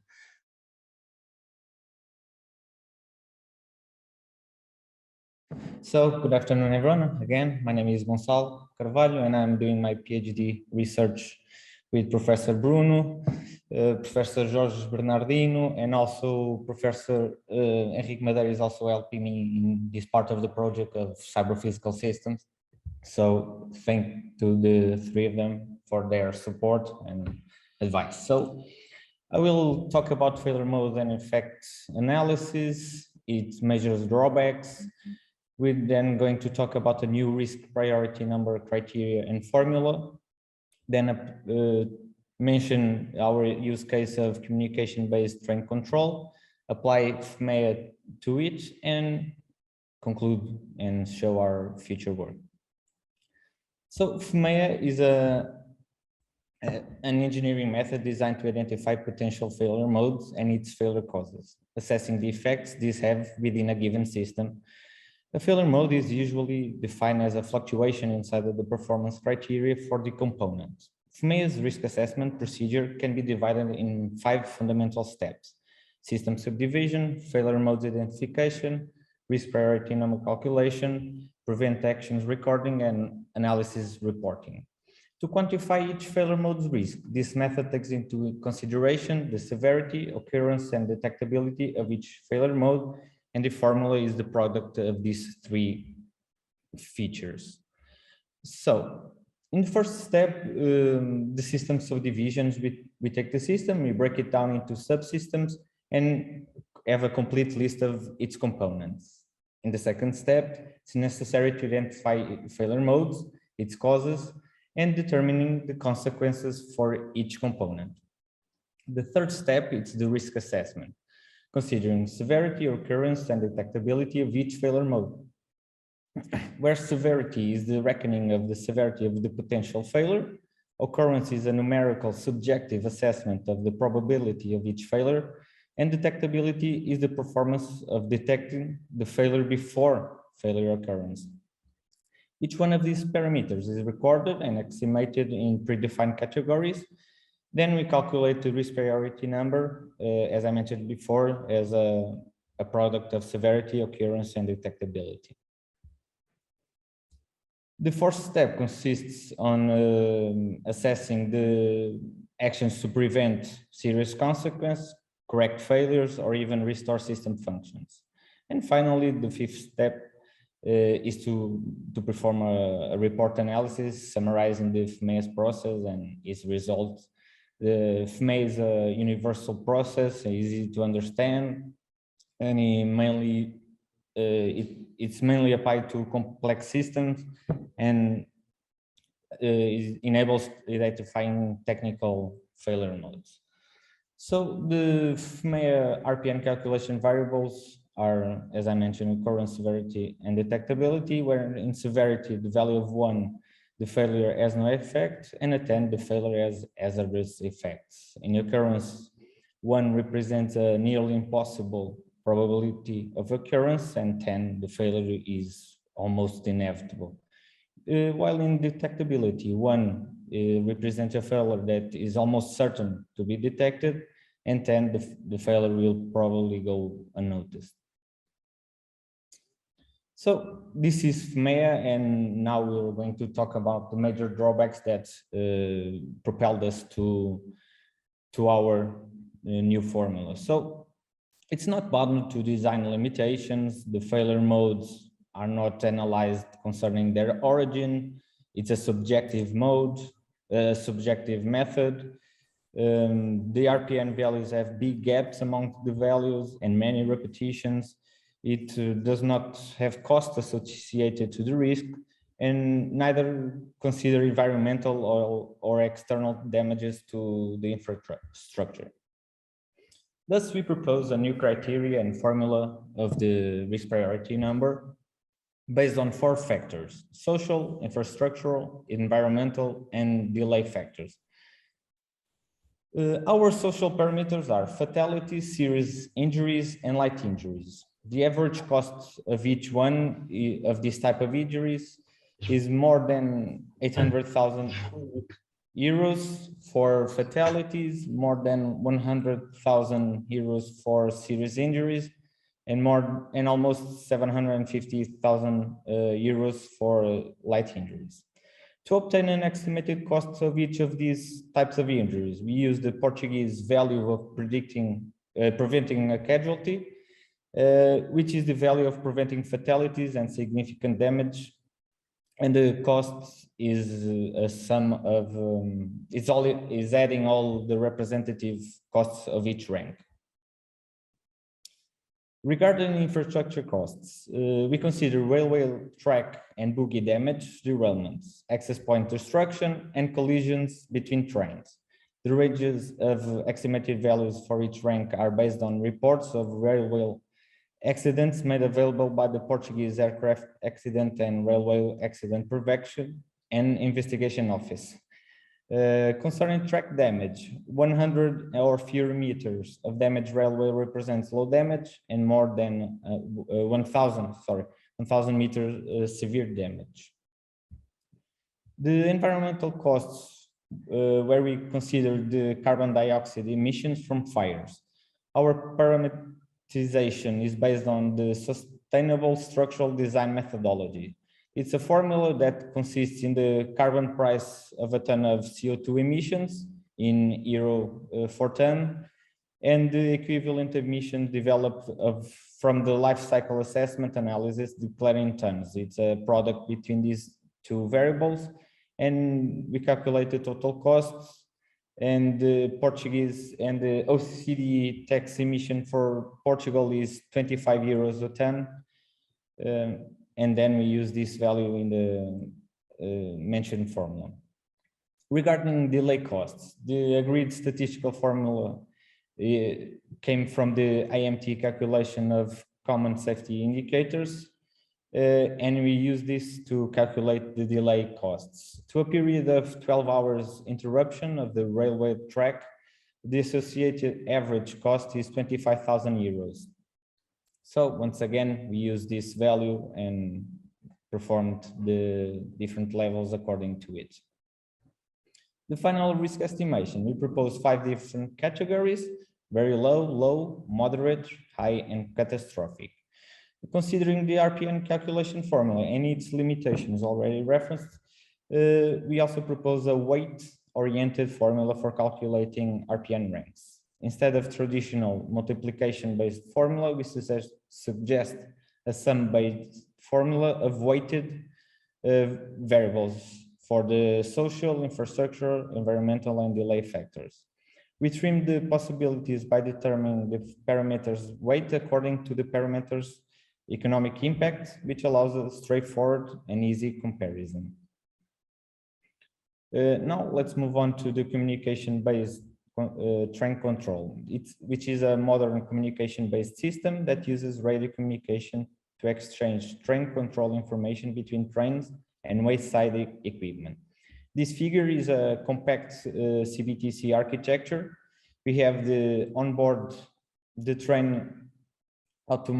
automatic train control system, namely the automatic train control protection and the automatic train control operation. These are 2 functions that compose this automatic train control system. The train continually sends data throughout the travel to its location, traveling speeds, to the wayside equipment over Wi-Fi connection. With this information, the limit of movement authority consists of the limit speed and distance of the train is permitted to travel, and it's calculated by the wayside traffic control center and sent back to the train. Based on this information, the train onboard ATC equipment continually keeps the safety distance and any preceding trains adjusting their speed. CBTC was used as a use case for our cyber physical system risk assessment study because besides being a safety and time critical system, the CBTC system is highly dependent on network data transfer and software availability. Moreover, the social and economic impact of CBTC software faults may be catastrophic. So let's see what in more detail the components. The onboard components are the vehicle onboard computer, the automatic train control, the ATC, with the functions automatic train protection, ATP, and automatic train operation, and the radio communication system. VOBC is the system responsible for consistently sending train control information to the wayside. This system either includes or works together with the onboard ATP and ATO subsystems of the ATC. ATO is in charge of the train driving functions, and the ATP takes care of the safety related functions. The ATP subsystem helps avoid collisions when the driver ignores the speed limitations, and the system automatically audits and regulates the train speed, and if necessary, uses the brakes. The ATO subsystem is responsible for automating the train operation, which includes starting and stopping the train, acceleration, braking, and stopping accuracy. The RCS sends and receives data from the wayside access point and includes software, hardware, radios, and antennas, and its primary function is to establish the communication between the train and the wayside access point. The wayside components. We have the zone controller, which is in most cases includes the wayside ATP and ATO subsystems, and is responsible for its correspondent zone inside the railway network. The railway network is divided into independent zones, such that each zone constitutes its respective wayside infrastructure. The primary function of the zone control is to prevent trains from colliding inside its zone. The ATP subsystem of a zone controller is responsible for all the data exchange with the trains in its zones. This subsystem is also in charge of calculating the movement authority for every train inside its zone. The ATO subsystem supplies the train destination and dwell times to all the trains in its zone. The computer-based interlocking is responsible for defining routes for trains and controlling signals and switch machines regarding these trains' destinations. The automatic train supervision system, which is charged for scheduling and supervising the traffic, is also a trackside component, but independent from the zone controller. As a modern railway control system, the CBT6 system contains several network and information components which require high cybersecurity responsibilities. CBTC's most problematic security issues are cyber attacks exposure and high-risk vulnerabilities in critical devices. Security measures are required not only to help prevent unauthorized users from intermediate in the train-to-wayside communication with their Wi-Fi devices, but also to avoid traffic sniffing and signal jamming. Hence, jamming attacks and man-in-the-middle attacks require primordial attention when considering CBTC security most relevant concerns. While jamming attacks cause interference into wireless communications, man-in-the-middle attacks may cause not only traffic sniff, but also wrong control message injection and consequent train derailment and collision. We consider two different types of man-in-the-middle attacks: message spoofing and replay attacks. The message spoofing consists in ejecting unauthorized packets on a communication assuming a false authorized identity, and in a replay attack, the intruder copies target's exchange packet and sends extra copies into the network. End-to-end data encryption and authentication methods arise as adequate solutions to prevent message spoofing and replay attacks. Several authors have already presented solutions such as rail radio intrusion detection system as a command replay and message corruption detection system. And for example, Tesla increases burnout on the intruder, which decreases intrusion efficiency and ramifications. So at this point, we have applied FMEA to CBTC, and initially the system was divided into different units, and we will focus our analysis on the train to wayside communication system because it's one that where the failure modes are more related to our previous CBTC risk prevention analysis. After performing the system subdivision, we chose the train to wayside communication system unit.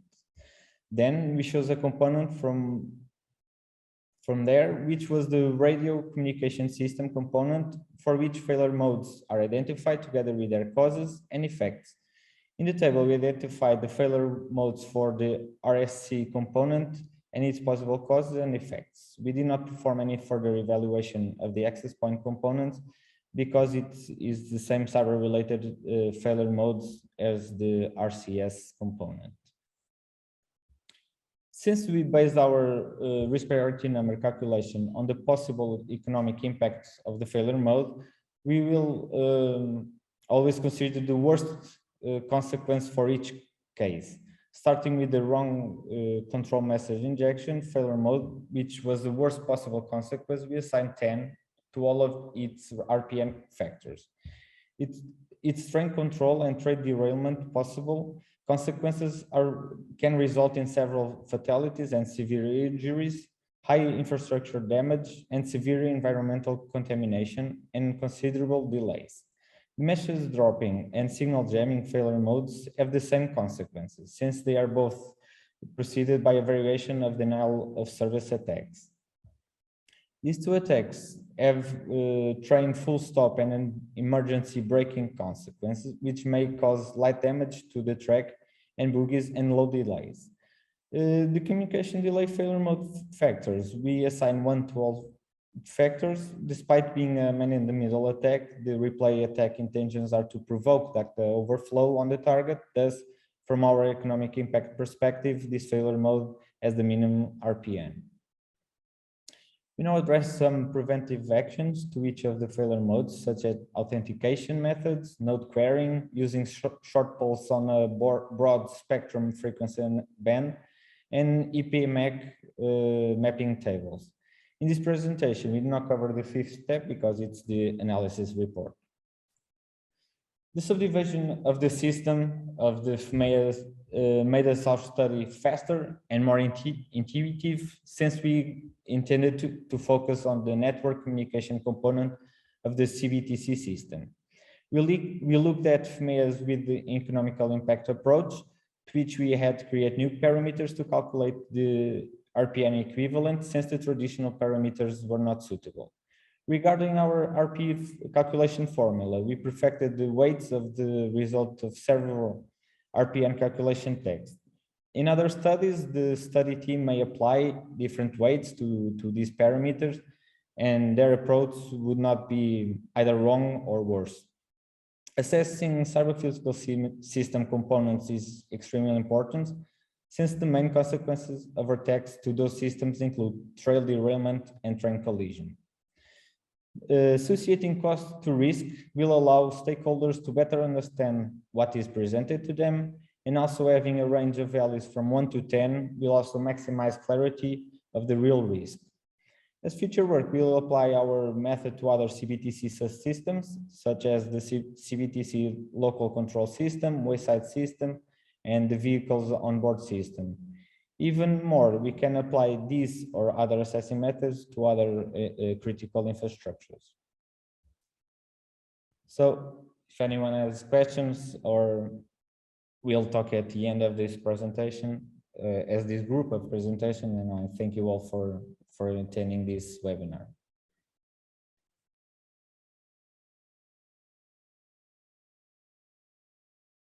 Okay, so good afternoon. My name is Marco Vieira.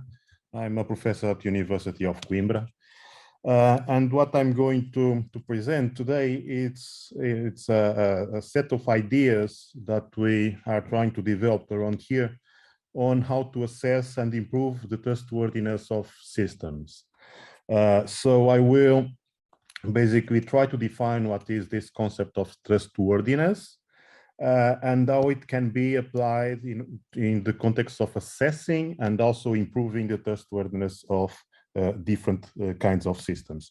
So my premise here at this presentation is that, okay, a critical infrastructure is more and more connected to the cyber world. So they are more and more dependent on what is happening or is being developed in the cyber world. So properties like cybersecurity, reliability, availability that we normally address in the context of computer systems are becoming very relevant also in the context of critical infrastructures. For me, it is clear that the critical infrastructure is a complex system, or a very complex system, in which we need to trust. So these concepts that I'm going to present today about trustworthiness also apply in the context of these critical infrastructures. So the first thing that we need to define is this concept of trust and trustworthiness. What is trust and what is trustworthiness? So these are concepts that are broadly studied in many different areas, from sociology, economics, psychology, and so on.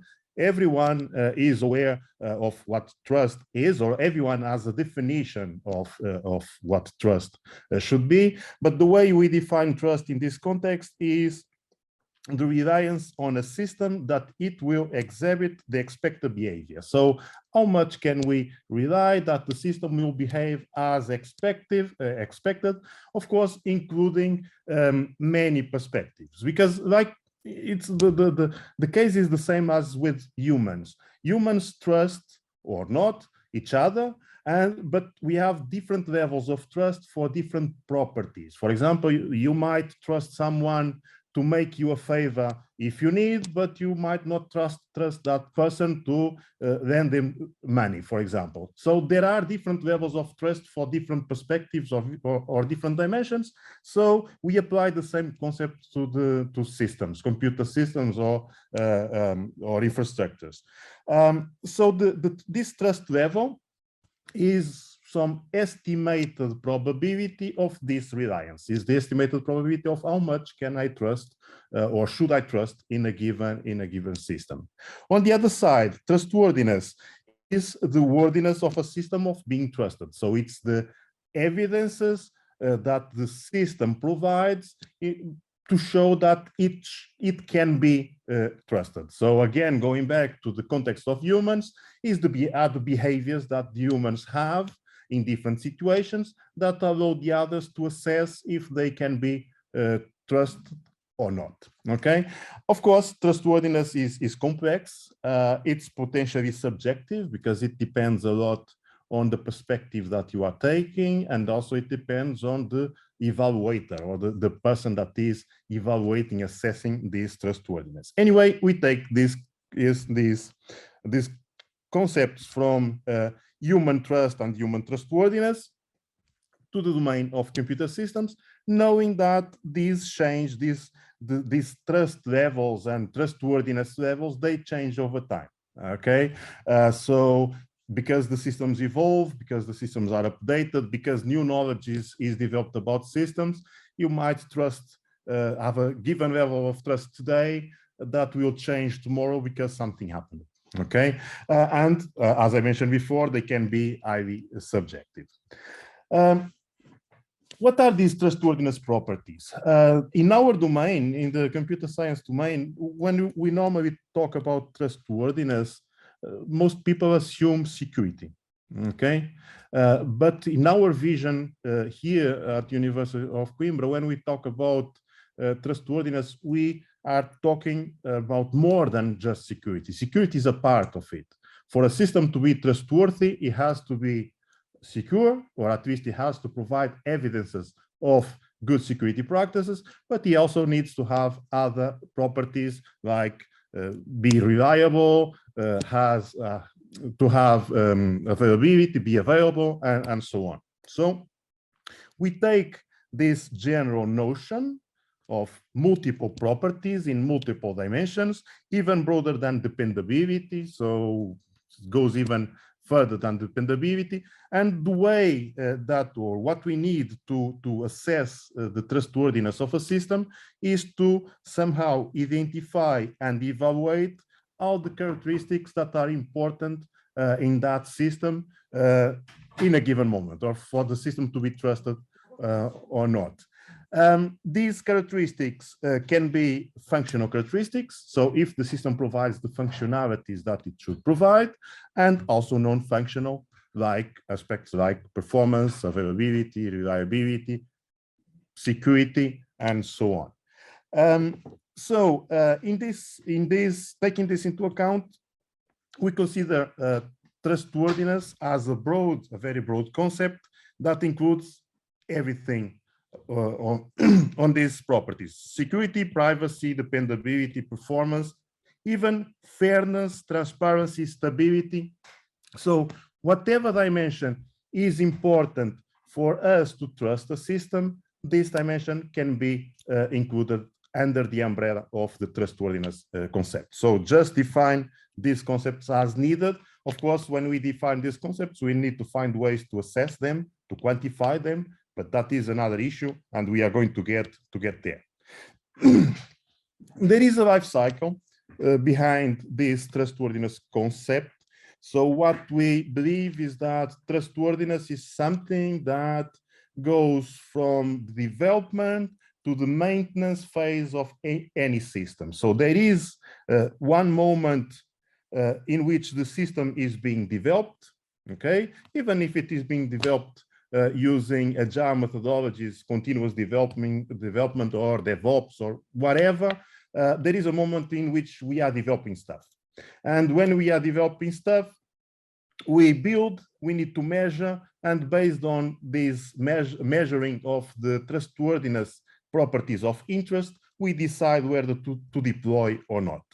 And after deployment, we still need to assess, monitor, and improve the trustworthiness of the system. So there is a cycle here that after deployment, we believe that we need to monitor what the system is doing, analyze its behavior, and plan for changes and trigger adaptations. What are these changes? This is a way for improving trustworthiness at runtime, okay? So if we observe that something is not as good as expected in one of dimensions, for example, if we identify a vulnerability in our system, we should plan for an upgrade or an update or some mitigation of that vulnerability and execute some plan in order to remove the vulnerability. So, and this is a cycle, this is continuous and should happen for the entire life cycle of the system itself. So let's go. By the way, this cycle here, this is based on a concept called MAPE-K. MAPE, it stands for monitoring, analyzing, planning, and execute based on knowledge. The K is from knowledge, and this is the way we look to the system, and we continuously maintain that system automatically in order to achieve given levels of trustworthiness. So let's go step by step to better explain what is this life cycle. So in the first step, in phase one, or when we are developing when we need to decide if a system should be deployed, a system or a part of a system, or some new features of a system should be deployed, what we need to do is to analyze that what is being done. So analyze the system under assessment, understand and identify the relevant trustworthiness properties and why they are relevant. We cannot address all the properties at the same time. As you might understand, it is impossible to consider all those properties like that I mentioned before: security, reliability, availability, fairness. If you try to consider all of them at the same time for the same system, you have a multi-criteria decision that is too complex to be useful and to be made. So we need to focus on the properties that are really of interest in that case, and we need to understand that some properties might be more important than the others. For in some cases, availability can be more relevant than performance. In other cases, the reverse might happen. This assessment or this analysis or this understanding of the properties, of course, can be based on predefined scenarios or using information about other systems, similar systems, or systems in the same domain. The next step, after we understand what are the properties of interest, we need to measure them. And measure those properties means to collect data about each property. This data can be collected based on different techniques like running tests on the system, performing analysis of the system, static analysis. They can be manual, they can be automated. But the idea here is that I collect the information needed to assess some of the properties, some of these trustworthiness properties. Of course, each individual assessment requires understanding a lot of things. So each property itself requires understanding a lot of things like what are the attributes of that property, what are the thresholds, what are the instruments that I can use in order to make the measurement, and so on. I will show you later in this presentation a quick example of what does it mean, these thresholds and these properties and these attributes. So after we have this data, what we need to do is to compute the trustworthiness score. So for each property, we compute a trustworthiness score based on the data that we collected and using a trustworthiness model. So you can already understand that there will be a model, there will be a formula or some other thing that will take the data collected from the system and give us a score. And it is based on this score that I will decide if I should deploy or not. This model is a representation, is an abstraction. It will give us an estimation of the trustworthiness of the system for a given property. And of course, it will be based on the combination of multiple attributes and multiple weights of those attributes, depending on the importance of each one. So one key aspect is that we should emphasize is that in many cases, in many systems, there might be conflicting properties, which means that we might not be able to improve all the properties, all the trustworthiness properties, or we might not be able to achieve all the trustworthiness properties that we want because these properties are conflicting. And this is clear for things like performance and, for example, security. It is well known that if you start adding more security mechanisms on top of a system, performance will degrade. So while one will increase, the other one might decrease. So there is an overlap, there is a conflict here among these properties, and this should be considered in terms of the decision or the computation that we are doing. And finally, based on the computation, based on the trustworthiness score, what we are going to do is to decide if the system should be deployed or if the new version of the system should be deployed or not. If we achieve the thresholds, if we achieve the objectives, then it can be deployed. Otherwise, we should go back and improve the system that we are developing and again make the assessment, repeat the previous steps until we achieve the right levels of trustworthiness. When we go to runtime, so at runtime, this means that the system has been deployed and we are continuously monitoring, analyzing, and improving the system. So what we are going to do is to deploy probes on the running system in order to collect data, and these probes will feed a monitoring platform to collect data that allows us to continuously compute the trustworthiness scores based on the trustworthiness models that we have. Again, different techniques to generate this data. It can include, for example, online testing. If we are talking about security, it can include online execution of attacks. It can include any other kind of evidences that we can collect from the system, for example, response time if we are talking about performance. So any evidence that we can collect that is useful to compute the trustworthiness score, it will be monitored at runtime. I will use this information again to compute or to maintain these trustworthiness scores by using the trustworthiness model that I mentioned before. And the idea is that continuously I will monitor if the trustworthiness of the system for a given property is increasing or is decreasing. And when it is under some threshold, I should do something. And this takes us to the next step, that is plan. So if there is something wrong with my system, so if the trustworthiness of the system decreased in some dimension, I will plan for some adaptation, I will plan for some improvement. This plan, it implies having some adaptation plan, some strategies and some tactics of adaptation. And it is, of course, a multi-criteria decision-making problem, because I might have multiple adaptations that I can do, but these adaptations will, for example, improve the property in which I have a problem, but it might decrease some other property at the same time. So this is not so easy. There are studies there are works that study this problem of defining strategies and tactics for systems adaptation, but it's not so easy. Finally, in the last step, what we are going to do is to change the system. So we selected some adaptation plan.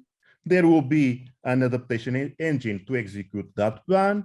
And in the system, deployed in the system, we will have actuators to do those adaptations. So the adaptation engine will tell the system, okay, so you should change this configuration, or you should update that library, or you should close this communication link, whatever is needed.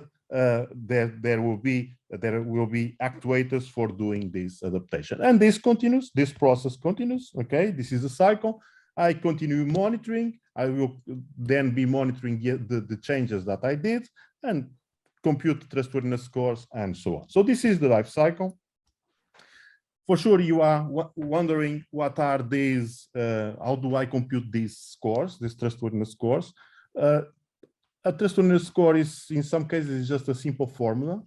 Okay, for example, the average of the response times can be just can be a trustworthiness score related to performance, or the average of the throughput can be another trustworthiness score, or it can be much more complex and bring many things together. So for addressing this problem, we propose the use of quality models. So this theory of quality models has been developed for a long time in the software engineering community.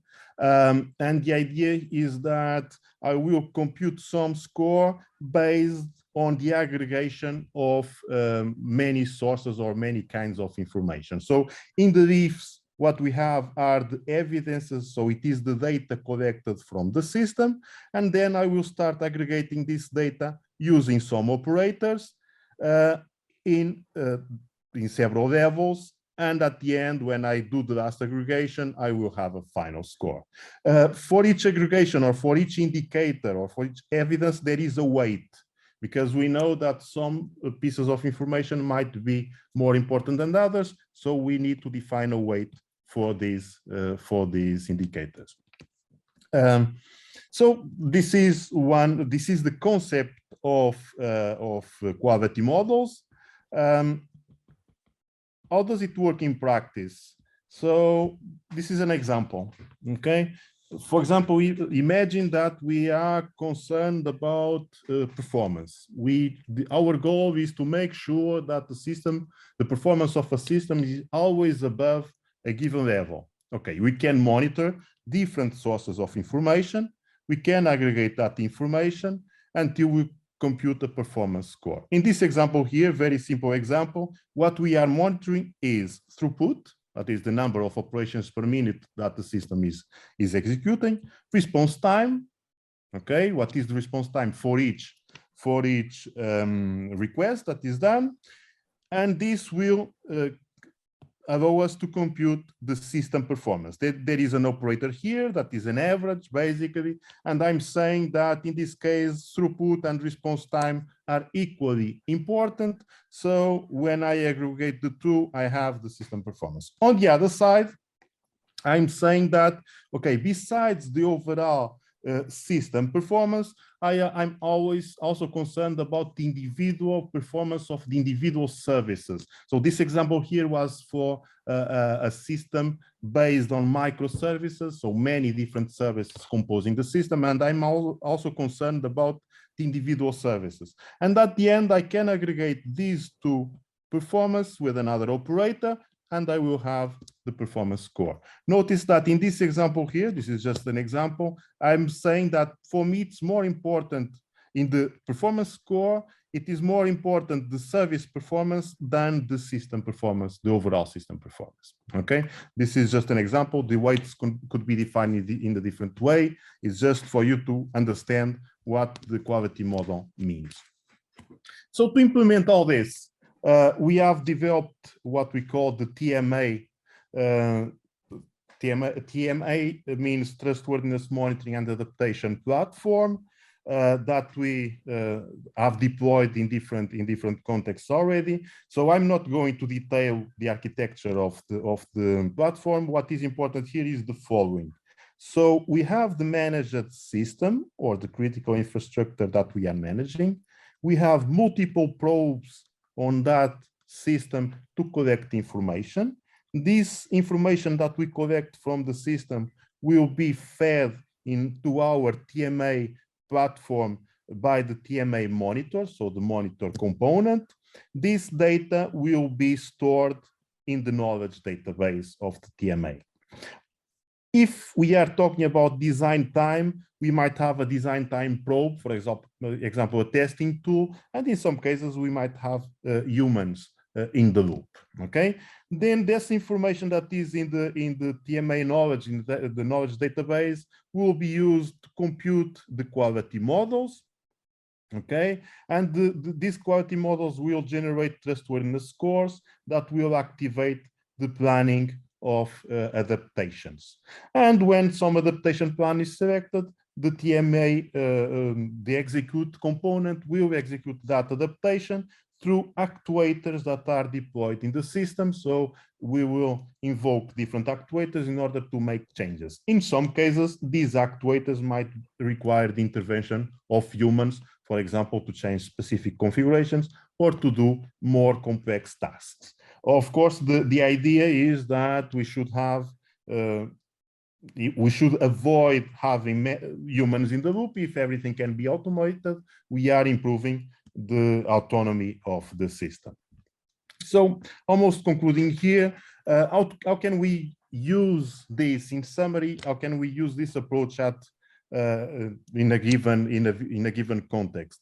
So at design time, what we need to do is to understand the trustworthiness properties, define which scores should be computed for each property, define the quality models needed to compute each score, identify the data sources for feeding those quality models, where should I collect the evidences, implement probes to get that information, deploy the probes and the quality models, and then run experiments to collect all the data and feed up the quality models in order to compute the scores and so on. At runtime, when the system is deployed, we should identify what actuations or adaptations can be done or should be done in order to ensure the trustworthiness properties. We should deploy the actuators to perform these adaptations, and we need to define adaptation rules and deploy these probers, actuators, and rules and quality models in the system. Okay, so this is the process is more or less automated. We are, as I mentioned before, we have deployed this in different contexts. One example or one case that in which we are running, we are working nowadays is a system from Talkdesk. I don't know if probably some of you heard about Talkdesk. Talkdesk is a big, very big company. It is a unicorn company. And we have a project with them. They have a system that they are developing. We have this Talk Connect project, and what we are doing is to demonstrate that we can use. So the system that they have is a help desk, is for supporting help desk of different companies. So Talk Connect works for companies, big companies like Dropbox, like Microsoft, like TAP, and so on. So they have many different clients, and in this Talk Connect project, the idea is to improve their infrastructure and also to give it some more autonomy. So we are at this moment deploying our KMA in their Talk Connect environment, in their environment. This environment is deployed on top of AWS, and we are monitoring different aspects from the system, things like CPU being consumed, memory being allocated, network traffic, and so on. And we are, based on this resource consumption and the quality model that we have this defined for the Talkdesk project, we are implementing at this point actuators that will allow the system to be adapted at runtime and make sure that the intended trustworthiness levels are achieved. Okay, just to conclude, so I introduced here the concepts of trust and trustworthiness. Okay. The idea is that trustworthiness assessment is a way to deal with uncertainty, dealing with multiple properties at the same time, in a way that we continuously monitor what is happening in the system to assess, to get these scores and make decisions on what should be done next at design time and also at runtime. The assessment should cover the entire life cycle. Quality models are the tool that we use to bring all these observations together, and our TMA platform that is available can be used for supporting monitoring and assessment of these properties. Okay, so this is what I had to show you. I know that I didn't go into many details. There are a lot of details on this. My point here, or my goal here today was to introduce these two new concepts in this domain and to maybe raise questions about whether this is important or not in the context of critical infrastructures, if this makes sense to be addressed in that context. So again, thank you for the invitation. It was a pleasure, and I'm open to questions.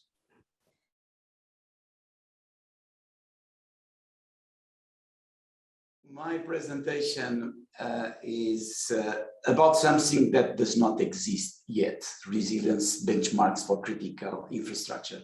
So I'm going to talk about research challenge and things that we would like to do in the future, and things that we think could be interesting to be considered.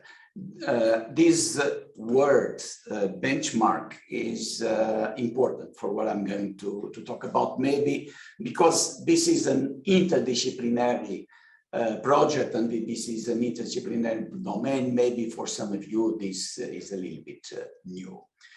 Well, I don't need to define critical infrastructure. A lot of presenters before me already did that. And also, I do not need to remind you that this is a transversal concept that crosses many different sectors in our society. But I would like to call your attention that some critical infrastructures are only made by information systems. So in ICT, information communication and technologies, I have a huge part of infrastructure that only exists, let's say, in the digital world, in the virtual world. Many, from finance to healthcare. There is a big part, for example, of these infrastructures that really are mainly dependent on virtual things.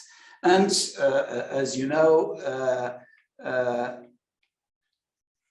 most of these infrastructures are in fact cyber physical systems. So the digital part of these infrastructures plays more and more a very important role.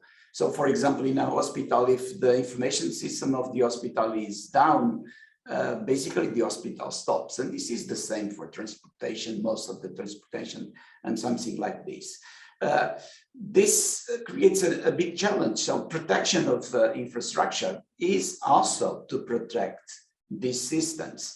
And I'm talking about systems made of millions, hundreds of millions, thousands of millions of lines of code, of computers made by humans. So it is maybe by far the most complex type of systems we have. And assuring that the system like this really works and we can trust on them is really a big problem. Obviously, the vulnerability surface or the attack surface of modern critical infrastructure that are a mix of physical and cyber things increased a lot. And that is the big challenge. So what we have is basically nearly unbounded infrastructures. In case of the critical information infrastructures, they are really unbounded, which is a problem. They are very complex network, obviously cyber physical, and they are very dependent on the human aspect in all the phases, from the development to the let's say exploitation. So they are vulnerable, and the problem is we are really dependent on these vulnerable things. And in computers, and I guess that this can be applied to most of the critical infrastructures, we consider this as a multidimensional problem. So we have dimensions related to the infrastructure, no matter if it is a physical, a cyber physical, or if it is only a cyber infrastructure.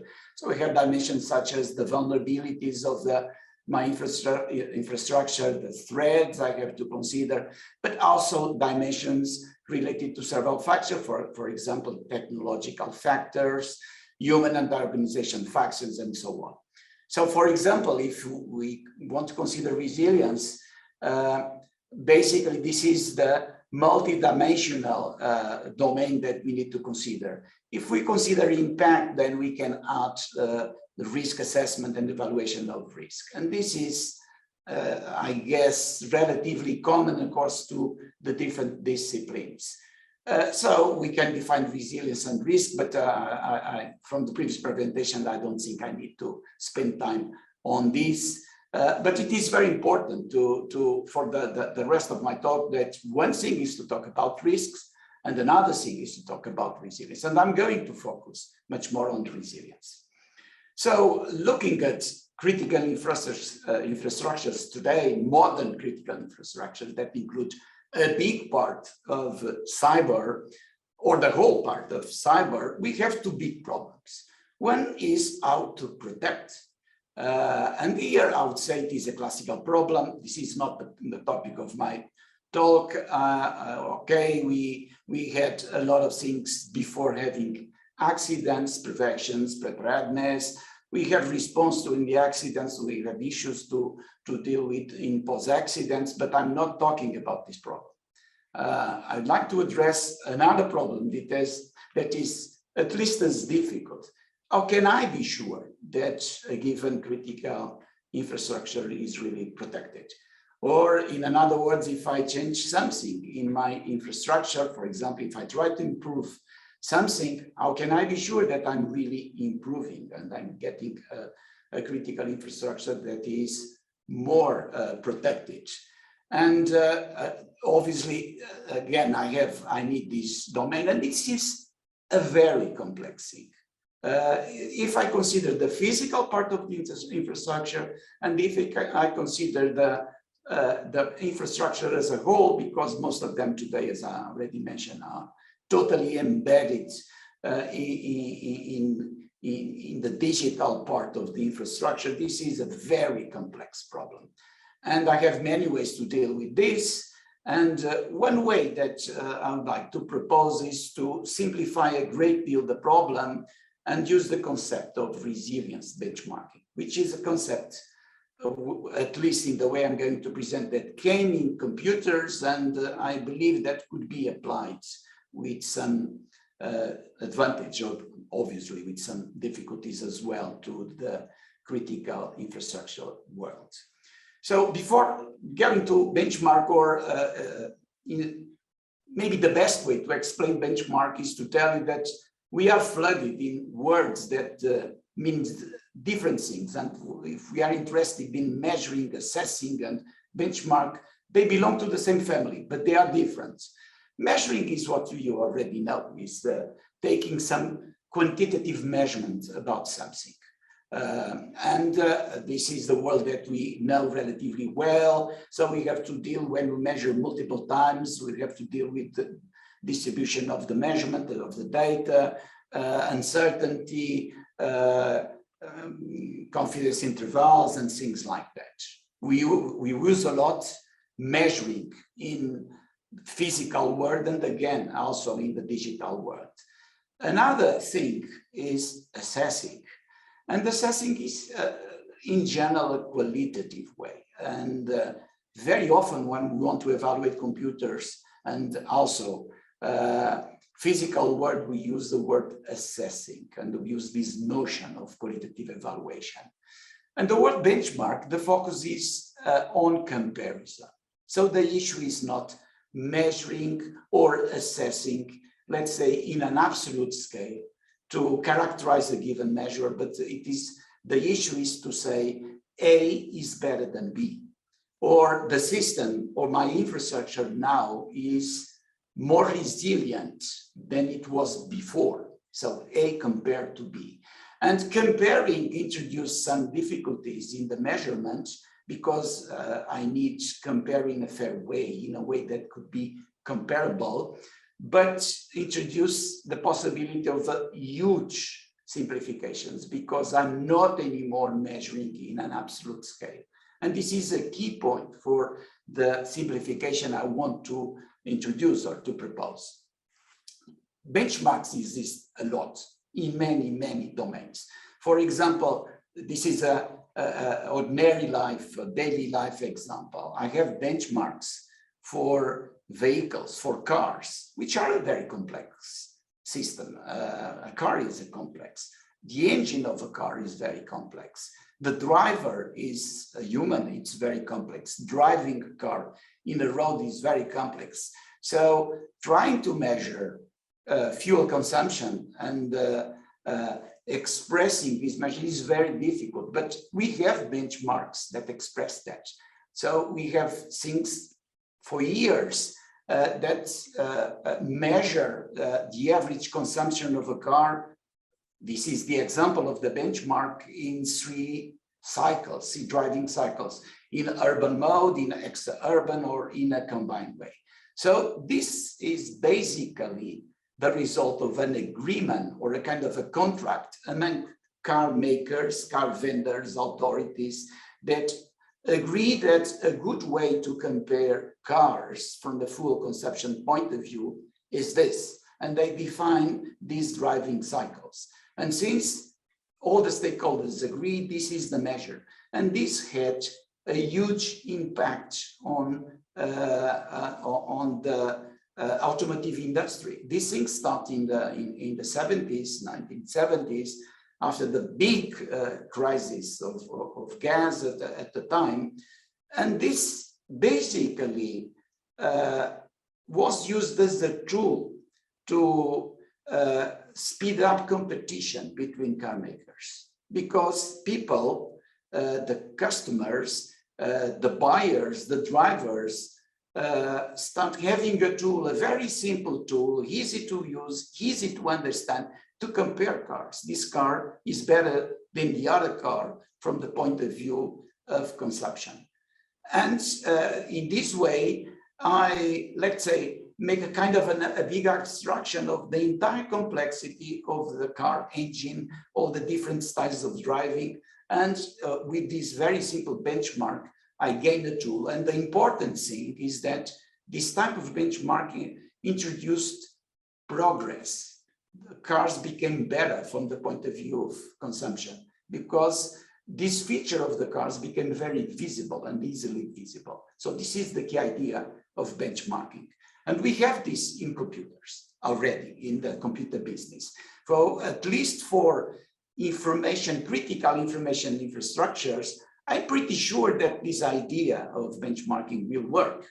And because most of the infrastructures are actually mixed up, a part of physical and a part of cyber physical, I tend to think that this idea of benchmarking could also work to evaluate resilience of infrastructures. Okay, let me go quickly because I know we don't have a lot of time. Fortunately, my colleague Mark already presented this idea of trustworthiness. And his presentation was really very clear. Actually, this idea is Marco mentioned that it is also used in many domains. So the issue here is how to measure. Actually, Marco's presentation provides you a very interesting and a very powerful way to measure trustworthiness. But if I tell you that in general sense, trustworthiness of critical information infrastructure is related to security aspects. So how the infrastructure behaves in the presence of cyber attacks, related to dependable aspects, which are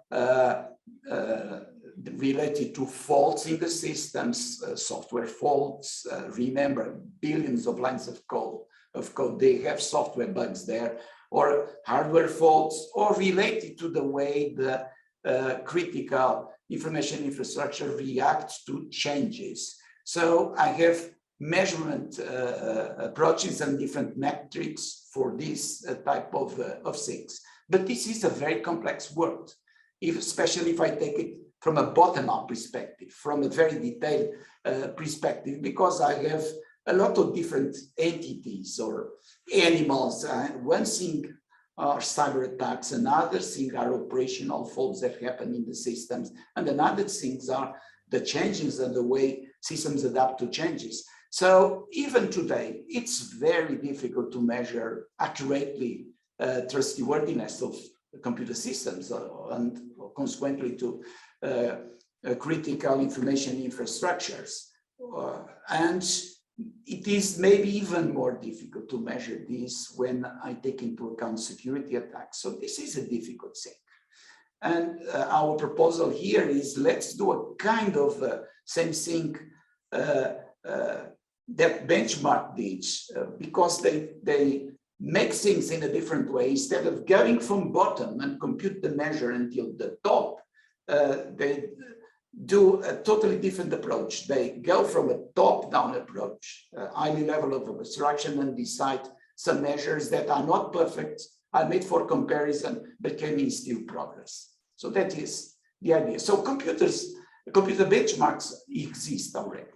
We have a lot of them. I'll be very brief, but in 2 or 3 slides and in less than 1 minute, I showed that this is a reality in our business. Let's say software and computer industry. These entities here, TPC, SPEC, there are many. They are entities that produce and regulate computer benchmarks. And they are mainly focused on performance, but we also have had benchmarks for dependability, for security. And they share a lot of very important features. They are very simple, especially simple, very simple to use and simple to understand. They rely on a very small number of metrics, not tens or hundreds of different metrics. Why? Because everything is made to compare. They must be fair, to allow fair comparisons. They must be useful. Maybe they are not, let's say, totally realistic, but they should be realistic enough to be useful. And useful here means to improve systems, to generate progress, or to improve critical infrastructures. They must be representative of a given domain, because most of the benchmarks are very, very specific. And that is the trick to, let's say, to define all the other properties. They are very specific. So a future benchmark for critical infrastructures for transportation, railway transportation, cannot be applied to any forms of transportation and cannot be applied to dams or to cities. So they must be really very specific. And don't forget, the benchmark is basically a technical agreement, not much more than a technical issue and a technical artifact. These are some institutions that produce benchmarks. You have this web page. This is, for example, for TPC. This is a business of millions, because TPC is actually the association of all the big companies. Microsoft, IBM, all the big Google, all the big companies produce and use this benchmark. And if you visit this webpage, you see things like this, but the important thing is an example of a result. An example of a result is actually a score for a given type of system, saying this is the best, and this is the second best, the third, the fifth, and so on, for this specific type. And they rely on very small number of metrics. In this case, is performance measures of transactions of this type per second, price, and another metric here is consumption of energy per transaction. So this is the key idea. So when I try to bring this to the critical infrastructures, I have already a lot of things, but in general, I have things like this. For example, this is a nice example from Argonne National Laboratories in the United States. So we have this resilience measurement index, and this is an index about resilience of critical infrastructures. And it relies on, in this case, in the big group of 4 index for these very well-known big groups of important things. And for example, for preparedness, this is composed of more types of indexes. For awareness and for planning. And for awareness, I have groups of index for specific things, resilience operation, information sharing, etc. And I have the same for the other chapters. For mitigations, I have this. For response capacities, I have this. For recovery mechanisms, I have this in this RMI index. So in the end, I have 34 groups of resilience index, and I don't remember by heart how many real index I have, but there are many. I have a bottom-up approach. And the way these indexes are applied and calculated are based on decision analysis, which could be a way to say educated guess, and in multi-attribute utility theory. So this makes the processing very complex. It's a bottom-up process. So our idea is to do the things the other way around. And first of all, propose a huge abstraction of everything. Abstraction in the sense that keep the essential elements that make the benchmark useful and realistic enough, but don't deal with the huge amount of details because make the process nearly impossible to apply, especially when you have in your critical infrastructure not only cement, iron, and things like that, but you have millions and millions of lines of code, of computers that can be attacked by cyber attacks, may fail, may have problems related to operators and a lot of things. So a huge abstraction based on a very compact and very small set of indicators, but in order to make this, let's say, real, we need to respect an important set of, let's call it, golden properties. First of all, my benchmark, my representation of a given type of critical infrastructure must be representative, obviously, of that type of critical infrastructure and nothing more. Should allow repeatability. If I repeat my assessment using the benchmark, I should obtain the same results. Should allow reproducibility. If other people use my instrument, my tool, my benchmark to analyze the same critical infrastructure, should obtain the same results. Should be portable, if possible. Should not be intrusive, that it should be applied while the system is working and without changing the way the system is working. Should be scalable, should be possible to apply to a small critical infrastructure or a huge critical infrastructure, and hopefully it should be cheap, should require some effort.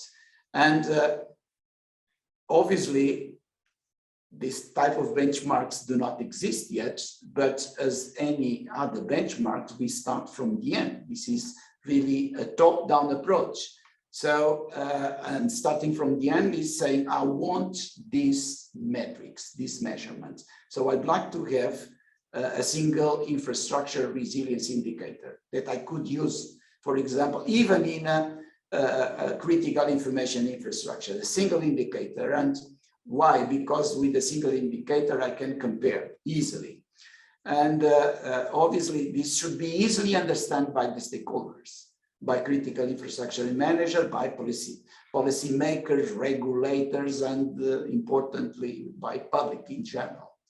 And obviously, this indicator could be breakdown in different macro indicators. But I'm doing this breakdown, but I'm doing the process from top to down and not bottom to the top. So at least 3 other indicators should be very interesting. An indicator that indicates the level of protection. Another one for how fast and well the infrastructure can recover from hazards and attacks.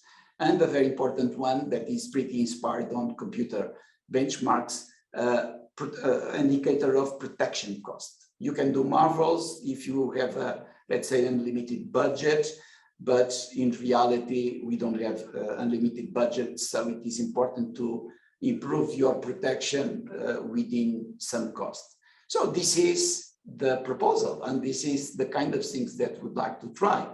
We know that this already work for computers, and we think this could be extended to at least to critical information infrastructures and to cyber physical infrastructures or infrastructures that depend a great deal. Obviously, we know that, for example, in addition to the stuff that Mark already presented before me, we will need qualitative analysis. That's why we need assessment. Maybe we need also some educated guess, but we have a lot of tools, and this is the type of domains that we are used to do. We need some experimentation and verification, including in real system, and obviously we need some models. So this is the idea we would like to pursue, to propose a benchmark for critical infrastructure using a little bit the idea we are already using in computer science, or the entire society used to compare fuel consumption of cars, or when you buy a refrigerator, you compare the consumption or compare other features of appliance and things like that. Obviously, this must take into account all the stakeholders. That could be at least these 4 groups of stakeholders in this slide. Okay, so to conclude, I didn't talk about our work or some stuff we did. Actually, we developed benchmarks for computer, but my idea for this talk was to work or play a little bit with this to propose something very different.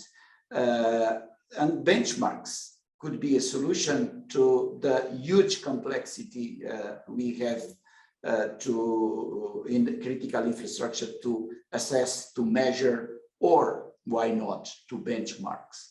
So benchmarks must be simple to understand, must rely on a compact and very small set of resilience indicator in a very clear skill, need a dramatic simplification, abstraction, let's call it like this. But, and this is the difficult part, I simplify a lot my view of the critical infrastructure, but I need to preserve the key elements to assure fair comparisons and to assure progress. Should be highly focused, because if I don't do this, it is impossible to do the previous points, and it's impossible to keep the properties. And these properties I mentioned before are a kind of a gatekeepers to validate benchmarks.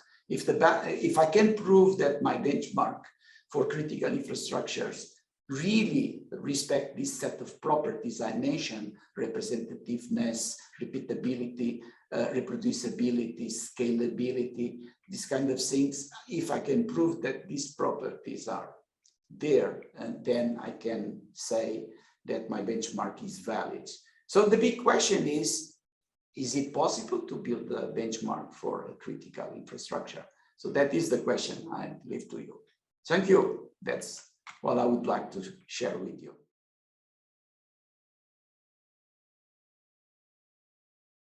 It is my honor to close the works on this webinar, which I sincerely hope you like it.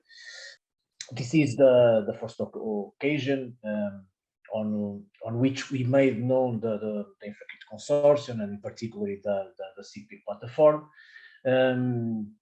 that we are developing as a part of a co-promotion project between the PEGA Informática, the University of Minho, and the University of Coimbra. And reinforcing what Elder and Jose Matos and Elizabeth said earlier, other webinars like today's will follow, being the next public session scheduled for September, coinciding with the end of the project, and to which I would like to invite everyone present in this session. Finally, thank you very much for your presence and resilience, for your questions and comments, which contribute to each the work. See you soon. Bye-bye. Thank you.